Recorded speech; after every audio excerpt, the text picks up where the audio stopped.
Okay, we're ready to start. If everybody could please be seated. Please make sure you're wearing a mask this evening. We appreciate that. As part of the requirement for the educational system here. I think I see everybody with a mask. Otherwise, I'll be walking around tapping you on the shoulder. I have a box of masks here, so don't worry. If you need a replacement, just let me know. I'll bring it over to you. And now I'm going to turn it over to Finance Committee Chairman Vaughn Nokan. Good evening. I call to order meeting of the Finance Committee for November 4th, 2021. Please join me in the Pledge of Allegiance.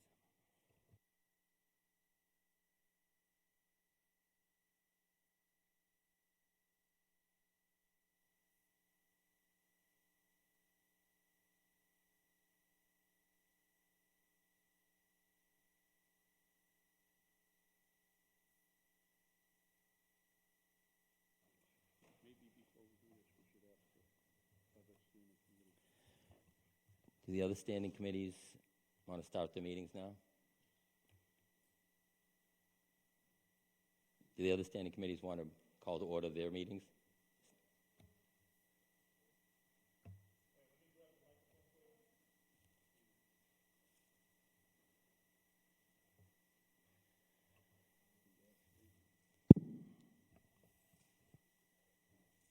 And while we're doing that, just a note to the standing committees, we're going to be taking these articles tonight to try and clear the standing committees out as early as possible.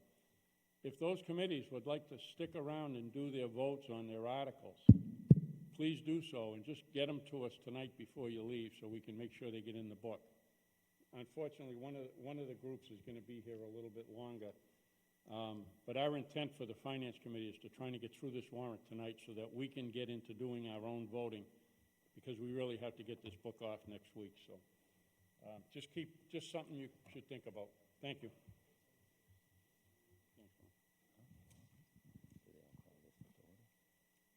I'd like to make a motion to open the public hearing for Article 1. Intergovernmental Relations, sorry.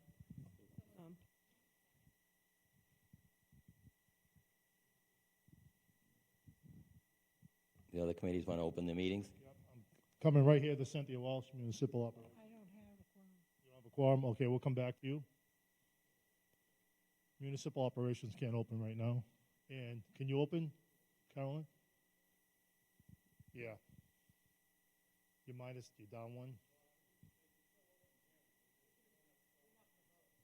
All right, sounds good. Municipal Regulations Committee will continue the hearing from yesterday. To move to open the public hearing on the articles. On the articles tonight. Is there a second? Okay. Good. Cynthia, why don't you do the same thing if you don't mind? Just open your. Not without a quorum. We can hold a hearing as long as one committee has a quorum, and you have at least two that have quorum. All right. Well, let's move. We'll come back. Let's move forward. Thank you. We're not going to stop to do it later. Mr. Chairman, I make a motion that we open the public hearing. Second. All in favor? All opposed? Sure. Sorry. If they don't open a hearing, then they can't ask questions as their committee or group. They would only be able to ask as the public. Is that correct? Yes, they would ask as members of the public. Okay.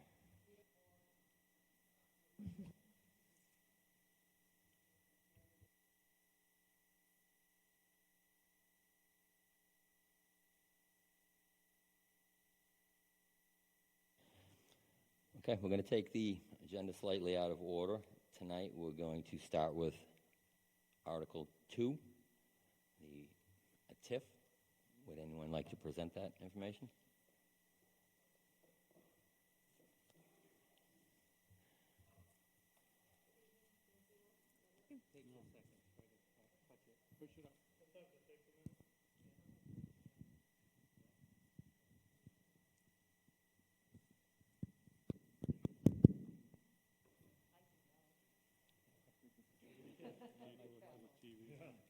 Good evening, thank you all. We intend to withdraw Article 2. At this time, there was not enough information readily available, and we will likely, if we want to move forward with this, we'll continue this in the spring. So thank you, but we will be requesting to withdraw Article 2. To dismiss Article 2. Yeah, I don't think I can actually dismiss it, but our intent is to dismiss it, or have it dismissed. Yes. Thank you very much. Do we have any questions or comments from the Finance Committee?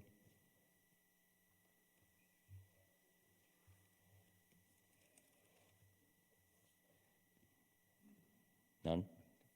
Any questions or comments from intergovernmental regulations? Any questions or comments from municipal regulations?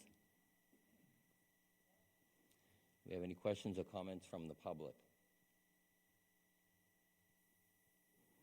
None being heard. Okay, next article we will move to is Article 1. This is the fire station article. Do we have a presentation for this?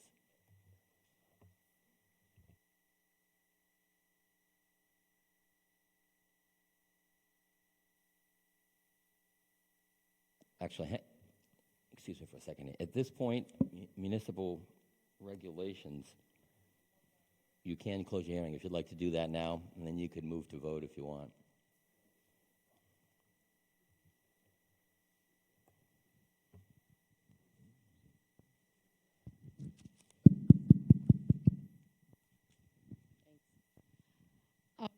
Municipal regulations, can close our public hearing?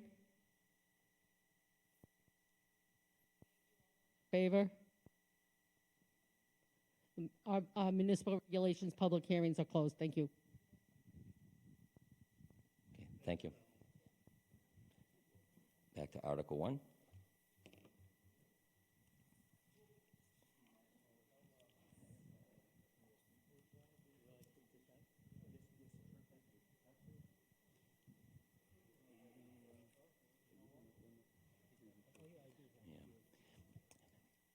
As a note, we'd like to limit the presentations to maybe 10, 15 minutes or so. Sure, we'll do our best on this one. We know there's a lot. Yeah, I know there's a lot, and I know there's a lot of information comments to and get in, questions and it's an things like important that. project, but I promise I'll do my best. Thank you. Is that the same presentation that we've seen? No, it's not exactly the same, no. You know, anything we're supposed to see, we're supposed to have, not the night of the meeting, we're supposed to have it ahead of time. Well, but this is not, this is a PowerPoint to assist in bullet pointing what we're going to talk about. And we go back and forth on the point of a PowerPoint. It's not a content-driven document that really can stand alone, as most of the other information. We're supposed to get these things ahead of time.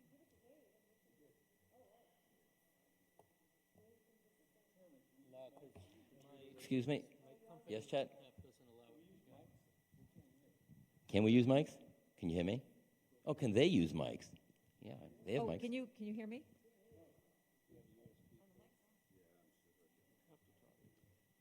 Just tap the top. Way up, way up.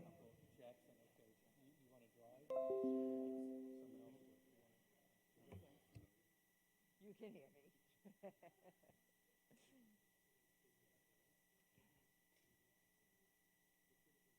Beforehand.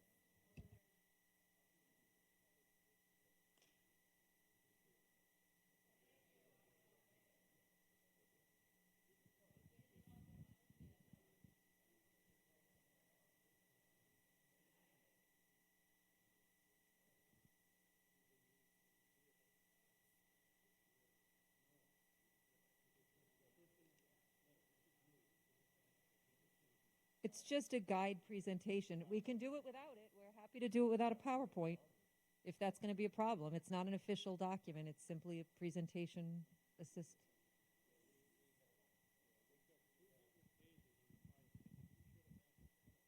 Exactly. You have 200 pages. This is really just to present. It's up to you. We won't use the PowerPoint if you don't want. That's fine.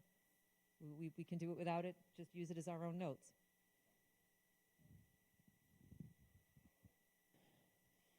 Is there any new information in this? No.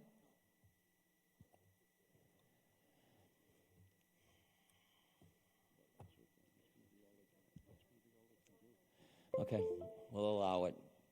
You can do the presentation, but we would prefer to get the information in advance. But thank you. Proceed with the presentation. Thank you. So while that's quickly being set up, thank you all, and to the public watching, thank you. I know this has been a long time coming. When I first was sworn in, there was a public safety building on the docket in November of 18. And there was a huge amount of discussion that night. It was the night I was actually sworn in as town manager. And I knew watching that this would be a project that would be in front of me for a little bit of time to come. And I'm actually extremely excited to be here tonight. I want to very quickly just thank the team that was on this. Myself, Mark Tisdale, my Executive Director of Development Services. You want to click to the next slide.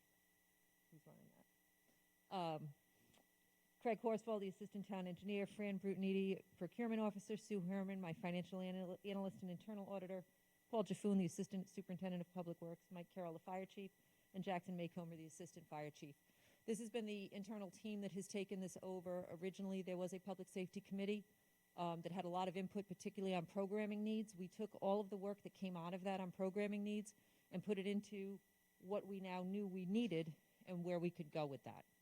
And so tonight is the culmination of those efforts. We also have a professional team here, the owner's project manager, Pomeroy Associates. They've been with us since the beginning on this, as have Dorr and Whittier. So Rick Pomeroy, Taylor McDonald, Don Walter from Dorr and Whittier, Glenn Golod, and Jason Harris.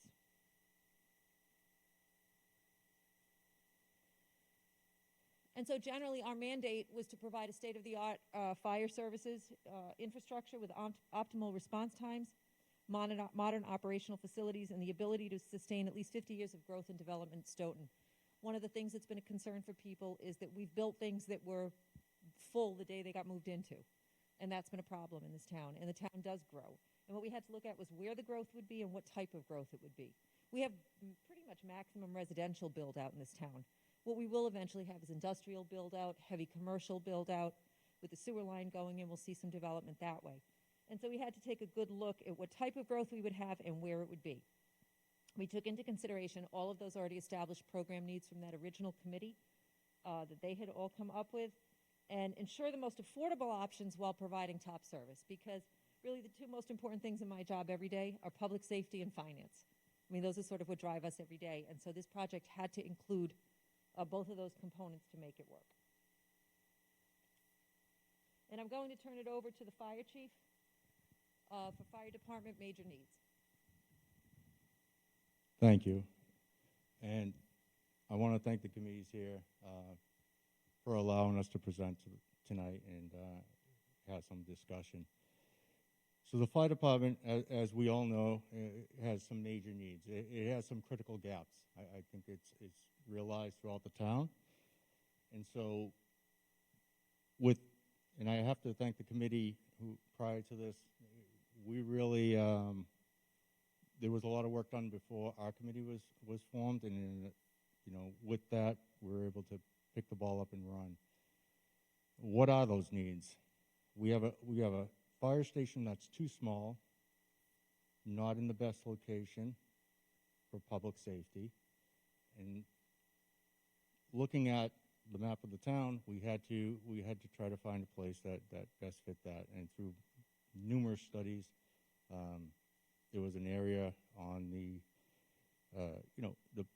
the Park Street side and up in that area where we had better coverage for better response times. Those response times, what is a response time? Response time is how quick and safely we can get to an emergency.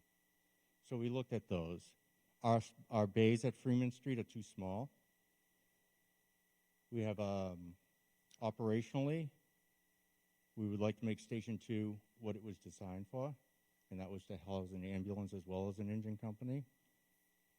And with the plan in place, I believe this makes Station 2 a better location. There's also the whole factor of health and safety for the firefighters.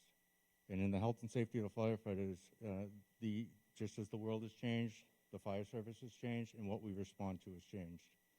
And so having decontamination areas, carcinogens that we constantly pick up on every call, whether it's food on the stove or whatever, we need to decontaminate the minute we get back. And we need clean spaces for living quarters. So there's a lot that went into this. The next slide, Jack. What we were able to do is post, grab some pictures. I know that a lot of you have been to the fire station. A lot have come during the holidays or open houses, or even just come by to just kind of look to see what's going on there yourself. We have a 95-year-old building. These are all recent pictures we actually had sent over from the crew at Station 1 the other day. We have water leaks. We have tight quarters. These are the living conditions. This town has tried to support us time and time again by trying to put money towards it to try to keep it together so it could be operational. We're past this, and I think that it was presented back in 2008 that we were past that. But with the help and the support of the town, we've tried. Our bays are way too small for the apparatus. As you can see here, these are some of the bays. The second picture over is how close we come to backing in the apparatus to the hose that's stacked to the back of the building. Go, Jack. The reason why we put this picture in is, as you can tell, the ladder itself isn't even pulled all the way out of the station. And from the rear passenger door forward, it takes up one lane of Freeman Street. And that's not to mention the ladder that overhangs into the other lane of Freeman Street.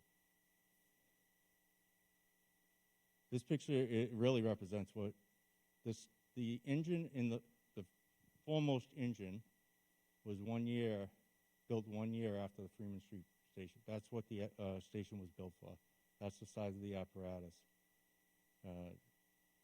It might be a little hard to see now, but the driver's door blocks the sidewalk and is pulled out, and the second engine over it still has a quarter of the engine inside the station. So you can see what the station was built for and what we have now for apparatus. I did a quick review. We've had 33% of apparatus accidents at Freeman Street or right on Freeman Street. So it's tough to maneuver, and it creates costs as well. So here's where we're at today. We have two stations fairly close. And when I look at the town of Stoughton, how can I best cover the Stoughton that's cost effective to the town? I divide the town in half. We've divided into districts, and what can we cover? And so we can get an engine and ambulance down to where Station 2 is now and where Freeman Street is Station 1, fairly close together. The idea is to go to a third station, which would be not really a third station, a second station, and send it up, further up Park Street so we can better respond to certain areas. In response time, I got to tell you that 4 minutes is key for me because fire grows every 30 seconds to 1 minute, doubles in size. Not to mention the 4-minute rule for cardiac arrest. 4 minutes, the body starts to die, and in 6 minutes, the brain starts to die. So time is essential.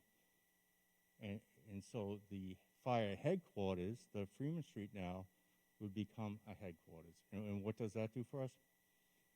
It makes the downtown area better, more centrally located with like the EOPS, Emergency Operations Center, for any emergency, like the storm. MEMA asked me, "Are you opening an EOPS?" I said, "No, we're not." I said, "We're not right now," because we weren't ready. I showed MEMA this plan, and they love it. It also, by bringing DPH having an office in there, right where Rose Forte is, the Gus Silva House, the elderly can come there if we have any type of, again, testing, vaccinations, whatever it be. We're centrally located. Also permitting. We'll bring people downtown. They don't have to drive and try to figure out where to park on Central Street to get a permit, whether it's fire or otherwise, and the foot traffic. It also creates some parking for downtown, nights and weekends. Our day staff will be there only during the days and be opened up So, we saw this. I really see this as an opportunity for the town to have, for less than the price of what was one station at one time, we are getting 3 operational stations out of this. Jeff? So at this time, I'm going to turn it over to Mark Tisdale.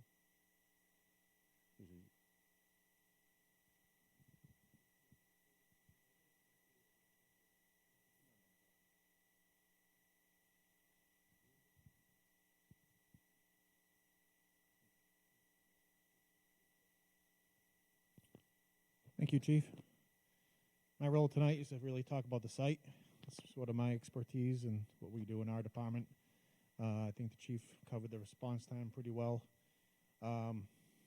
Before I really get into it, this area was actually, a lot of people ask me, haven't you looked at this before, in previous studies and committees? And the answer is, this property never submitted to any of the RFPs before this, but people have asked about the property, and we did look into it roughly.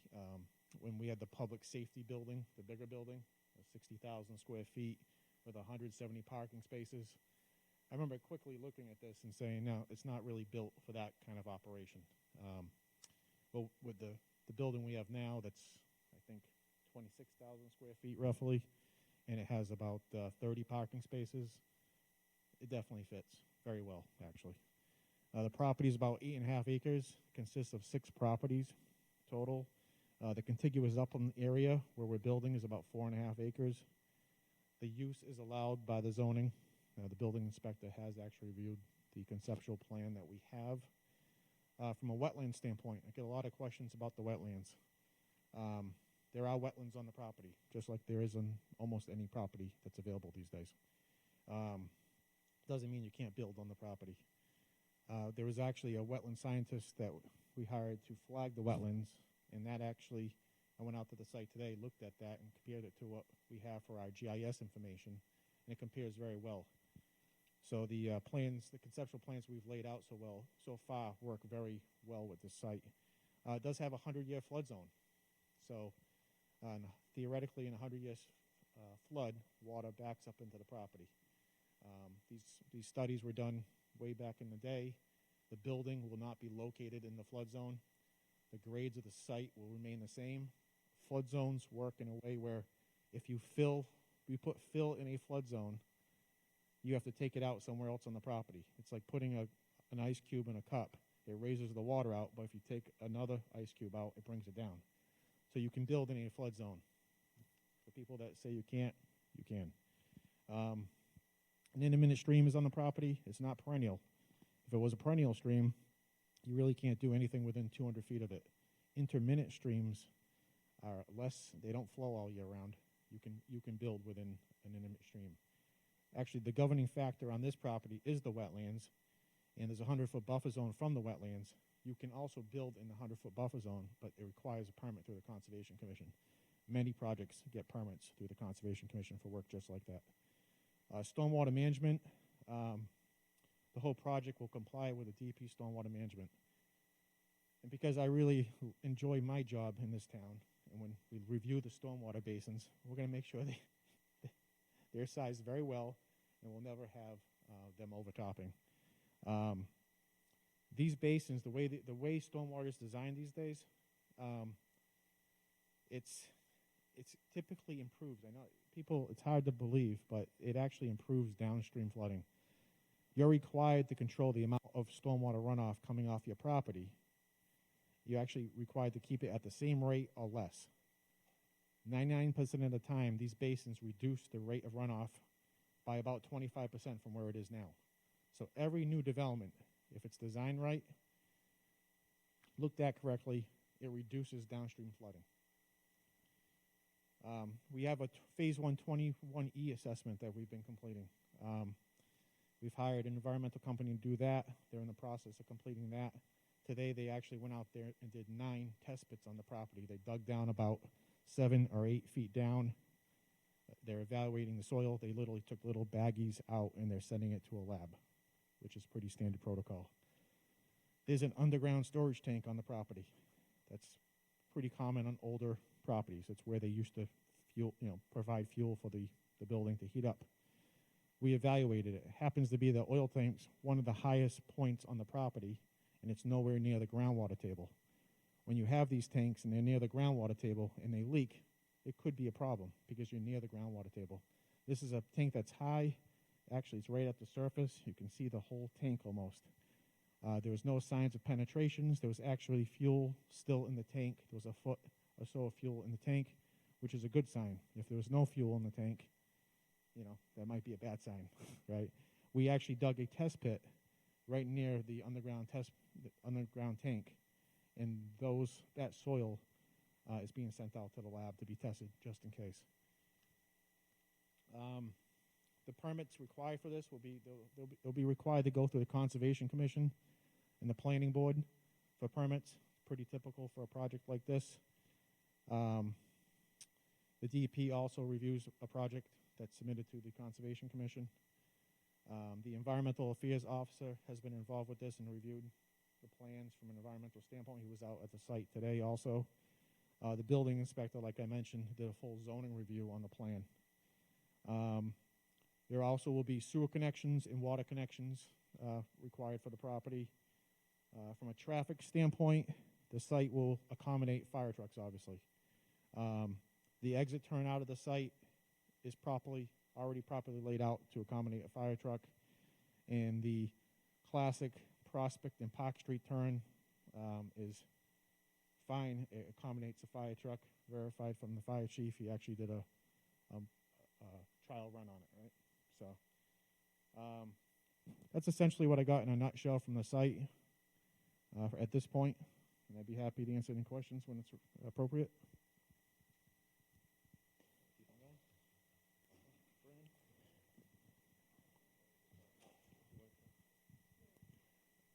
Good evening. My name is Richard Pomeroy from Pomeroy Associates, and our firm is acting as the project manager representing the town of Stoughton. New station number 1. This station, as Mark had mentioned, is just under 26,000 square feet. It's much, much smaller than's been discussed in previous studies because we're not incorporating a headquarters in the building. It's fire service only. We'll have a triage center there for walk-ups and so on and so forth, but we're concentrating on an efficient building. It's off the street. Because it's off the street, we're able to minimize some of the more elaborate architectural details that you would see on a building that would be in the center of town or have a lot of street presence. We're looking at efficient materials, efficient space planning. We have various size apparatus bays to fit various size equipment. So trying to keep our square footage down as much as possible. We've established about 16% growth, which will cover us for the growth of the town for many, many years. It will house the firefighters in appropriate bunk rooms with appropriate decontamination, and it will house all of the equipment that the department currently uses and projects to use for the future.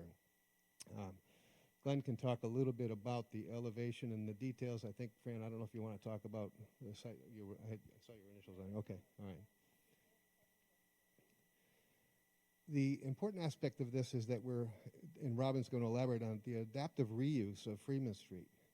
So if anybody had been following what had been taking place over the last couple of years in discussion on number of stations and how to staff a number of stations, we've effectively been this plan allows us to use the staff that you have today and accommodate 3 buildings and have appropriate coverage in town on the south side. So it meets all of our goals and objectives. It's very efficient as far as space. It's very efficient as far as planning and materials, and we're really proud of it. And maybe, Glenn, you want to talk a little bit about the elevations? Do we have a lot more on the presentation? I don't think so. The gang has covered it pretty well. Okay, great, thank you. That way we can get to questions. Yeah, clearly your time is thank you. is valuable, and there's a lot going on. I'm Glenn Gallrad from Doran Whittier Architects. Don Walter, our principal, is here as well. We've been involved in the project for 2.5 years with both the previous and the current groups. What's been fantastic is building on what the previous group did, the new group and our team took it and ran. I think being able to use the Freeman Street building as an office administrative use and building a operations-only firehouse, a classic firehouse, keeps the program simple and straightforward. And as both the chief and Rick alluded to, the site pulls the building off the street, so we don't need to worry quite as much about a more fancy municipal street front. So we'll keep it simple, durable, easy to maintain, and safe for the guys. I think the key I think our office could emphasize is what the town has now for these guys is not safe. They really need a proper place to operate out of, whether it's the ventilation systems or being able to decontaminate or sleep and eat and live when they're not on calls is really the crux of the challenge. But again, we would stick to a simple utilitarian aesthetic.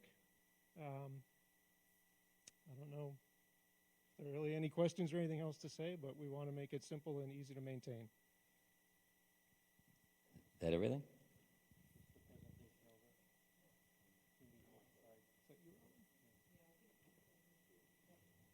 This one's me. So, you know, there had been a lot of talk about how to get best coverage, as was referenced, best coverage and keep costs down and if we had gone to a 3-station model, which was one of the things that people had talked about, having a substation somewhere, it would have required the additional hiring of 12 firefighters. And if we did not hire those 12 firefighters because of the way manning and staffing works, we would have had to brown out a station. And really, that's not fair to the public. If they buy a home near a station, they don't expect it to be browned out on certain days, which means that it's not in operation that day. So what we wanted to do is get that same optimal response location, but the challenge we had was finding a piece of land who could sustain the larger building and a training center and the parking spaces that would go along with that and still have the maximum operational response. This is a solution to that problem. The other thing is that new construction is far more expensive than renovating for office space. Renovating for Freeman Street as a new fire station would have been hugely expensive because it's just so out of date. But renovating it and converting it to office is actually not extraordinarily expensive. Had we done a massive headquarters, even if we'd been able to find a proper lot, had done a headquarters and fire station setup, it would have been about $1.5 million, $2 million more. This saves about that amount of money. And it actually allows a better operation municipal-wise, because it's not just going to be fire headquarters. It's going to be truly an emergency operations center. We do not have an EOC, as the chief pointed out. During a storm, we would have collectively been in an EOC. During an active shooter situation, we would all be in an EOC. It's located where our police chief, myself, can literally walk over there if we need to. The public can access it for public health. As we talked about moving Department of Public Health, they have vaccination sites, testing sites, a public community room where the training center would be. The other thing is that when our fire department actually engages in training, go to that area, which means that if a call comes in, they will be central in town. Right now, if they do training and they're on one side of town, if a call comes in on the other side, that station's actually not really fully operable because everybody's over on the other side training. So this actually allows for training to be central in town when it does happen. It allows for us, again, to have more downtown traffic, which is always a goal. And to be honest, the historic value and beauty of that building, it does have a historic value and beauty to it. We're looking at renovating the front. I do have a preliminary application into CPC for some potential funding for that, to restore that all to its original facade, and there is a rendering on that. Getting the bay doors back to the original look, to bring back that feel of the old firehouse, but actually have it as a municipal building. Again, permitting would be there, so somebody who comes in to start a business who needs to go for fire and talk to the fire department about permitting can go there and then walk right across the street, if you will, to town hall, get to our building department, get to my department, economic development, police station if they need to get over there for anything. So it's very user-friendly, and I'm extraordinarily excited about the concept. And frankly, not putting money into new construction that was going to be, I hate to say bells and whistles, but frankly, bells and whistles that we don't need when we can take a beautiful building, make it functional and operational, and make it a better function for the town, and at the same time put a new, fully state-of-the-art fire station that may not have the facade expenses built into it, but has everything it needs operationally to serve the community and to ensure public safety. And then quickly, I think financing is, very quickly, there's just a small upgrade on Central Street, very minimal, but we just want you to be aware of it. This is something that needed to happen anyway. When headquarters moves out of there, we do not have enough dormitory space there, and ideally, we need that second ambulance on that side of town. And in order to do that, we need dormitory space. And again, as we have more female firefighters, the logistics of having appropriate dormitory space becomes increasingly more important. And then finally, the cost. This is for FinCom, really your purview here. Approximate cost is $27 million, and that is estimating on what we are seeing now as higher materials cost. We took into account where we're at right now versus where we might have unfortunately been a little while ago, but we're seeing materials cost, lumber, everything has skyrocketed. This takes all of that into consideration and includes the purchase of the land, which was procured and came back at 1.15 million. Renovation of Station 2, which I believe is a few $100,000. It's actually minimal in the project. Restoration and renovation of Freeman Street and the new station itself. We are looking at borrowing up to $21 million. So that's what's it. I say up to, because I think it comes out when we look at our ARPA grants. We're looking at using ARPA funding for this, the federal funding that's coming in. This does not include any historic grants or CPC money. We didn't want to be presumptuous on that. We do have an application with them. Mr. Zemanian, I know, is aware of that. But we are looking at approximately using our lost revenue calculation and the ARPA funds that we have, about $6.8 million in ARPA funds. We felt that this was a really good use of some of that federal money. It falls into qualifications for that, and given the fact that we're also doing a public health component of this, where we can do better vaccination sites, better testing sites, it's truly a use in the spirit of what we believe that this money should also be used for as well. And so the Select Board did vote unanimously for a financing model of a 65% debt exclusion. That model puts approximately $63 a year on the taxpayer and about $350,000 on our debt service that we would have to deal with within our budget. So we tried to sort of split it a little bit and say, okay, as a town, we're going to pull together and look at our budget and see what we can do, and try to put as minimal of an expense, because, well, look, we know there are other projects coming up in town. We are aware of that. We have to be cognizant of that. So we have to think about what we put on the taxpayer. And we felt that at this point it was probably less than $17 or $18 a quarter. And we felt that that was a fair request to make of people. We never want to ask for more money from the taxpayers, but sometimes we do. And we felt that that was a fair number that we could work within. And again, if that $21 million borrowing drops to what might be closer to 18 or 19 million, that $63 will drop. And we're very hopeful for that. We based it on a conservative interest rate of 3%. We're hopeful that we would get lower than that, but if we don't move quickly, we will not get lower than that. Interest rates are likely to tick up. So again, if town meeting votes this, we would then set up an immediate special election. We do have everything ready to roll if that were to happen, because the longer we go, the more we risk those interest rates going up. So with that, I think we are at the end. I won't go through all I don't want to take too much time. State-of-the-art station, optimization of Station 2, that's important. Centralized DOC, reduction of cost. It's not about 33% from preliminary discussions. It's probably more about 12 or 15%. But again, construction costs went up on us. Reuse of a historic building, creation of a cultural and historic space within Freeman Street. We will look to house the original fire truck there. We have room in that bay as sort of a museum history function, and again, we'll talk to CPC a little bit about that. One-stop shopping for the public, increased downtown event parking. Those parking spots at night will be available to the public, as all of our town building parking is. And again, a central and efficient emergency operations center. Thank you all, and thank you to our team. Is that the complete presentation? Yep. Okay, a lot of information. Do we have any questions from the Finance Committee?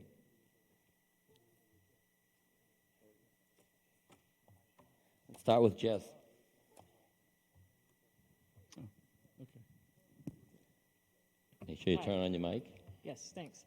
I have a few questions. Town manager and chief both mentioned that you took a lot of input from our previous Public Safety Building Committee, which was disbanded.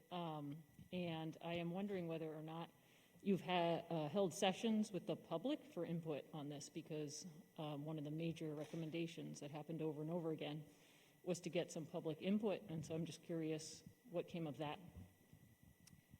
At this point, we did not do any public outreach from there.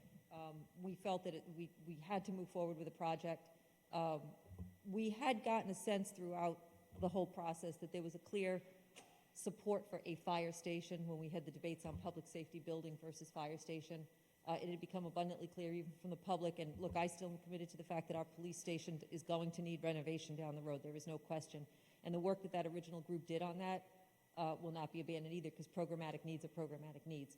So we did not do any major public outreach as far as, town meeting type events. We do plan from here forward for town meeting to be doing a lot of informational sessions. But we had heard the public very clearly that the public wants a second fire station, or a new fire station. And we did get the sense that the coverage question was important to people, and that had really come out of discussions from the original. And so is there any and community? the chief did do, Sorry, go ahead. The chief did do at the open house, we did open to the public, we sent letters to abutters who would be impacted by the new station, so there was that day of opportunity for people to come speak, so we did have that. But that's not getting input from the public about this plan that you're presenting now. Well, it was a discussion actually on the current plan, but. It's on the current yeah, plan. But we had already designed it, if you will. Yes. Right, okay. Is there any community oversight built into this new committee, or, because it seems like that's been completely disbanded, and that's sort of a practice. I don't want to make it sound like we dismissed the community. Really, we had a team of staff and consultants and a fire chief and an assistant chief that, at this point, after the 2 years of what we had heard, the programmatic input and all of those things that happened, we really just needed to move forward and make a presentation and put it in the hands of the public put our job to inform the public and put it in the hands of the public to make a decision on whether they support this project. Okay, I'll just register that, all along the way during the last committee service that we were providing, there were repeated calls for over a year that it would be important to bring the public in sooner into this whole project and get their input. And I totally understand the time commitments and the constraints that everybody is under, and we felt it then too. I just really still feel like it's a problem that they weren't a part of the process, and they're still not a part of the process, and there's no community oversight. But I'll shift my final question quickly to one about the new site itself, which is to say, we've been informed that there are some concerns about whether or not there is a dispute about the previous sale of the property, and if we're embedded in a bunch of legal problems with that. So I'd like to ask about the viability of this site that you're pursuing. I'm aware of those concerns. I had investigated those concerns prior. I know FinCom was very recently made aware as well. And it's a little disconcerting that implications of activities and criminality and all of those things that are particularly disturbing, and I don't want to certainly mention anybody in a slanderous way. It's a delicate issue. What I will tell you is we have had a title search done on the property. The title is clear. The person involved in the sale of the property, potential sale of the property to town who bid it, followed all procurement rules, and that person is absolutely not in any way under any type of criminal investigation or criminal watch. Whatever happened in a prior sale or whatever happened to proceeds or whatever, maybe from whatever, that's really not germane to our purchase of a property. We put out a bid request, a request for proposals. The person responded, who is the legal owner of the property. The title is clear. And the person involved, and I shouldn't get into who's under investigation, who's not under it, but I can say with surety that at this point, as of this morning, because I confirmed again today, the person we are dealing with is not the target of any investigation. I think that that's important because I do not want someone's name being dragged in on something that's a delicate area. Thank you. I'll pass it over to fellow members now. Thank you, Mr. Chairman. Thank you. Do we have any other questions? Oh, we have a lot of questions here tonight. I think I see Eddie way down there. Eddie, do you have a question? Hello? Oh, I don't know if Ed wanted to go first or Joel? I got a whole bunch of finance questions, but I'll Okay. just deal with some operational questions first. Okay. What's going to happen to dispatch and on the headquarters? Are we going to use that for like an ambulance to run out of there or anything, or is it just going to be like administration? No, dispatch stays where it is right now. The future of dispatch throughout the Commonwealth is very uncertain. So to invest a lot of money into dispatch right now is probably not logical. Right now, much of our dispatch funding comes from a grant from the municipality. If at any, from the Commonwealth, if at any point the Commonwealth decided not to do those, go to only regionals, we don't know what the future of that's going to be. At this point, dispatch stays within the police station. If down the road, when we renovate the police station, we're looking at growing our dispatch or maintaining our dispatch at that level, we'll deal with that then. There is no ambulatory service out of Station 2. If we were to add an ambulance in a third location, if you will, we have to increase staffing dramatically, and the cost is just unwieldy. So no, and this provides for, because right now, if Freeman Street ambulances cover pretty much, cover the whole town right now. And so we're taking those ambulances and putting one on each side of town as opposed to the middle of town. All right, thank you. Joe, you can ask operations. Joel, do you have a question? I'll come back later for finance stuff. All right, thank you. First of all, a simple technical suggestion. Since we are going to use this appropriation to purchase land, I notice that there's no word in the article that says purchase land. Now, bond counsel may have looked at this and said something like, well, any other action relative here to means purchase land, but I would recommend that you stick in the words purchase land just to make sure that we're covered. That's just a suggestion from my part. The first question I have has to do with the schedule. And right now it looks like we're looking at an article that covers two phases. The first phase being the construction of a new fire station, and the second phase being the renovation of 30 Freeman Street. So I was wondering if somebody from your team could tell us what the schedule, approximate schedule would be for, say, assuming that it gets passed at town meeting, special town meeting in December, how long it would take to do construction documents, how long it would take to do the bidding, and how long it would take to do the construction and occupancy for both Phase 1, the new station, and Phase 2, 30 Freeman Street. Excellent question, Joel. Thank you. So we've put together a simple flow chart based upon our schedule, and it's 3 phases because we will not start the station number 2 until Freeman Street is complete with renovation. So we're looking at an election or a vote mid-February, and this is all speculation, and we'll have a design development period of about 3 months, a construction documentation period of about 5 months, and then we'll go into bidding and award. We're looking at starting construction on that after the first of 2000, right after January of 2023. So it'll be at about a year before we actually break ground.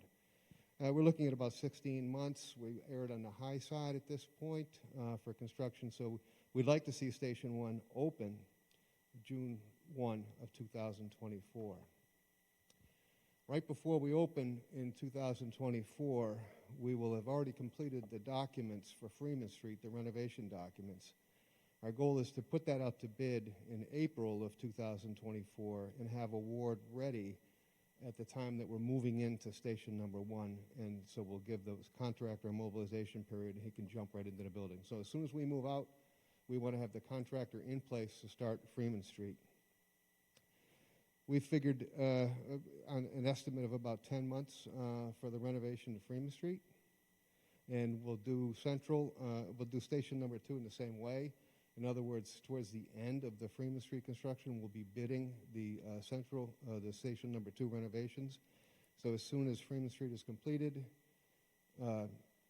we'll jump right into Central, right into Station number 2. So if all goes well, we've been conservative with our numbers at this point, but we're looking at completing all 3 of the stations by just at the end of the year 2025. We'd love to group them together, but what we're doing by creating the new station is we're creating the swing space, which will allow us to move out of one building, renovate it, and so on and so forth across the board. Does that help, Joel? Oh, yeah, that's fine. In the same token, I think you had on one of the things up there and one of your handouts what the approximate costs were for Phase 1 and Phase 2. I know Phase 3 is very small, but Phase 1 and Phase 2. Phase 1 in particular. Are you looking for the property? Cost for the project, including the hard cost and the soft cost, and I don't know if you guys have done a budget similar to the ones that you've done before and you've given. Sure. Yeah, are you looking for that level of detail right now? I'm sorry, what? Are you looking for that level of detail right now? No, I'm just looking for the basic cost. Okay. We have, as you know, we have fully detailed spreadsheets, for all of the soft costs and hard costs. And if you're not aware, the difference between hard costs and soft costs is the hard cost is the construction value and what we're expecting the bids to be and what we're expecting for the building to be, the cost of the building. The soft costs are the different elements like architectural and engineering, equipment, all of the different furnishings that go into the facility, testing, and so on and so forth. So there's a myriad of soft costs, and generally in our market, we're looking at soft costs being somewhere about 20 to 25% of the hard cost. So and we have those all broken down, but I think you get into that level of detail. Based upon what we're looking at right now, we're just under 20 million for station number 1. Is that both hard and soft? Or hard just... and soft costs, yeah. Okay. And we're just under 6.5 for Freeman Street. The station number 2 is minor, and the land acquisition, of course, was the $1,150,000. So that adds up to the $27,000,003 that is shown on the appropriation. Just a little bit over 27. Yeah. Okay. Okay. Thank you very much. It's in there, believe me. There was a presentation made to the Board of Selectmen at the beginning of August that actually showed the floor plans for both projects. Glenn, do you happen to have that with you by any chance, or does anybody have that? Is it possible for anybody here in the the Finance Committee, rather, to see what the actual layout's going to look like? And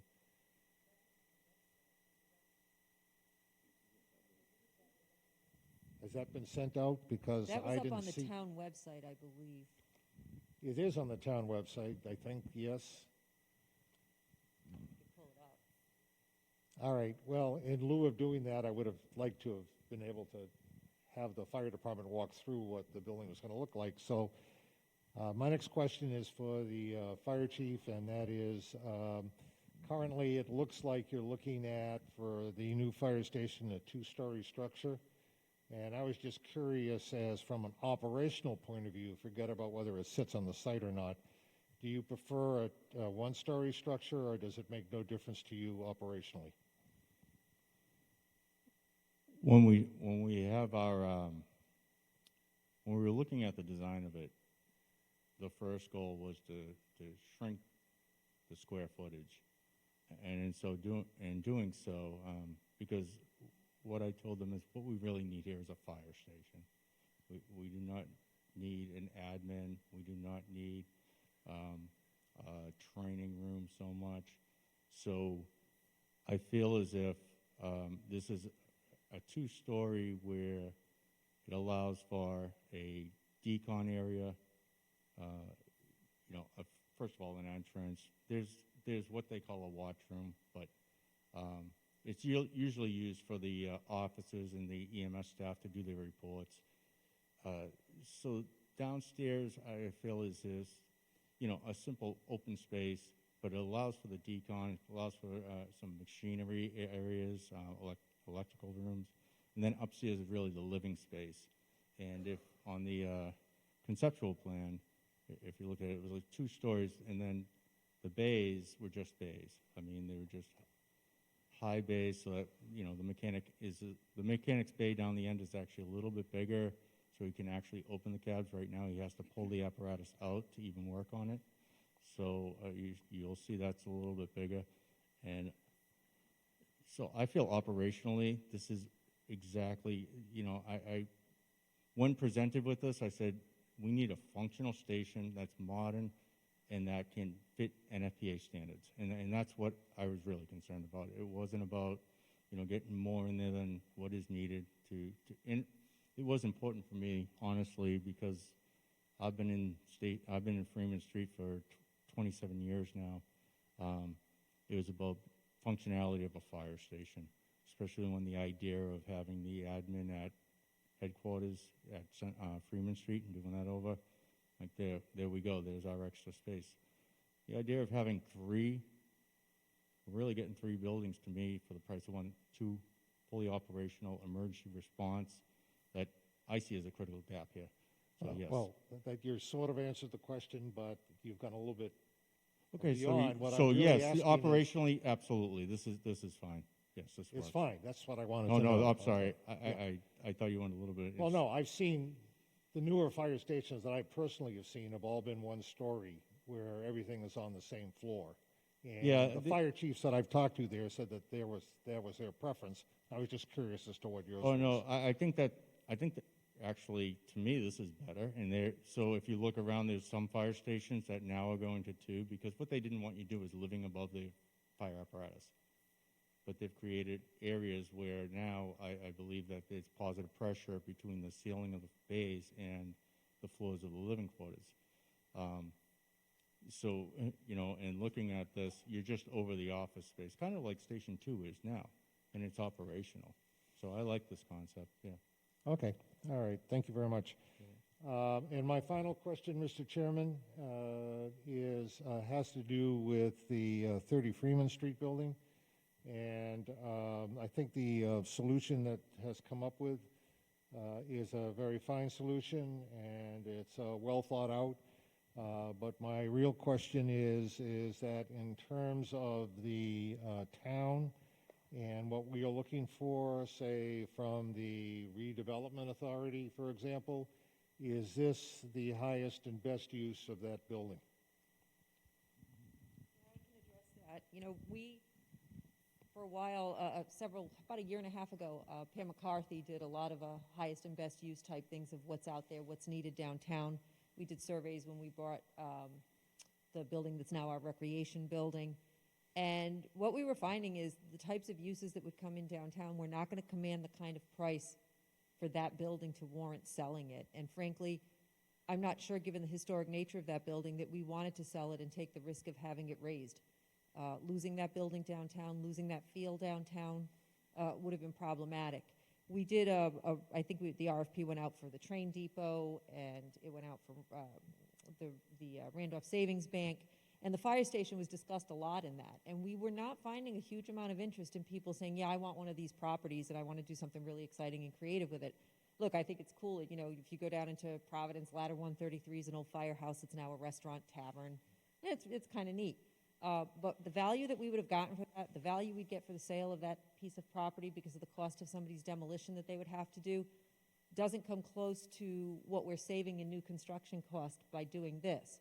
So your question wasn't so much about money, but money is part of that question. So financially it makes sense. And from the fabric and the feel of downtown, again, we are bringing people downtown during the day, which is a good thing, and we're providing parking at night, which is also a good thing, and we're more municipally operational. I think it does fit with our downtown plan. It keeps the historic nature and the historic feel of downtown. We have some exciting new projects going in. The Malcolm Parsons building, for example, is finally being developed. Thank God. And, so we'll see retail restaurants, hopefully retail shops down there. There are other projects coming up online that are doing the same. So we're excited about that. And I think that this complements that. It doesn't necessarily replace that. I think it complements that. So from my assessment, does it keep that sort of campus community feel? When you go to a lot of downtown centers, if you go into a downtown Uxbridge, for example, their fire station's right in the heart of their downtown next to their retail stores. And they just built a new one on the site of where the old one was. They didn't abandon that downtown property for the sake of economic development, and it's kept that historic feel of that town. Firehouses historically were part of the culture of the community. If you go through New England towns, they have fire stations in their downtowns. It was the way it was because that's where their responses needed to be. We don't necessarily need that response time like that anymore. As suburban sprawl happened in New England communities, firehouses moved out. But the fabric and the culture and the feel, there is something to be said for historic preservation. And we do talk a lot about money, and it is a financial saving. So for me, this is like a twin victory. I get a better financial option and a better operational option. But I also get to do something that we don't always get to do because it's not financially always viable, and that's to protect the historic fabric of a community. And that's where if CPC is willing to help support us on some of the funding on this as well, it would be great, because we are truly committed to that historic feel of downtown. I think that's so important. It's part of our whole downtown rezoning. There was a lot of debate on heights of buildings and things like that, because we don't want to lose the feel of that New England downtown.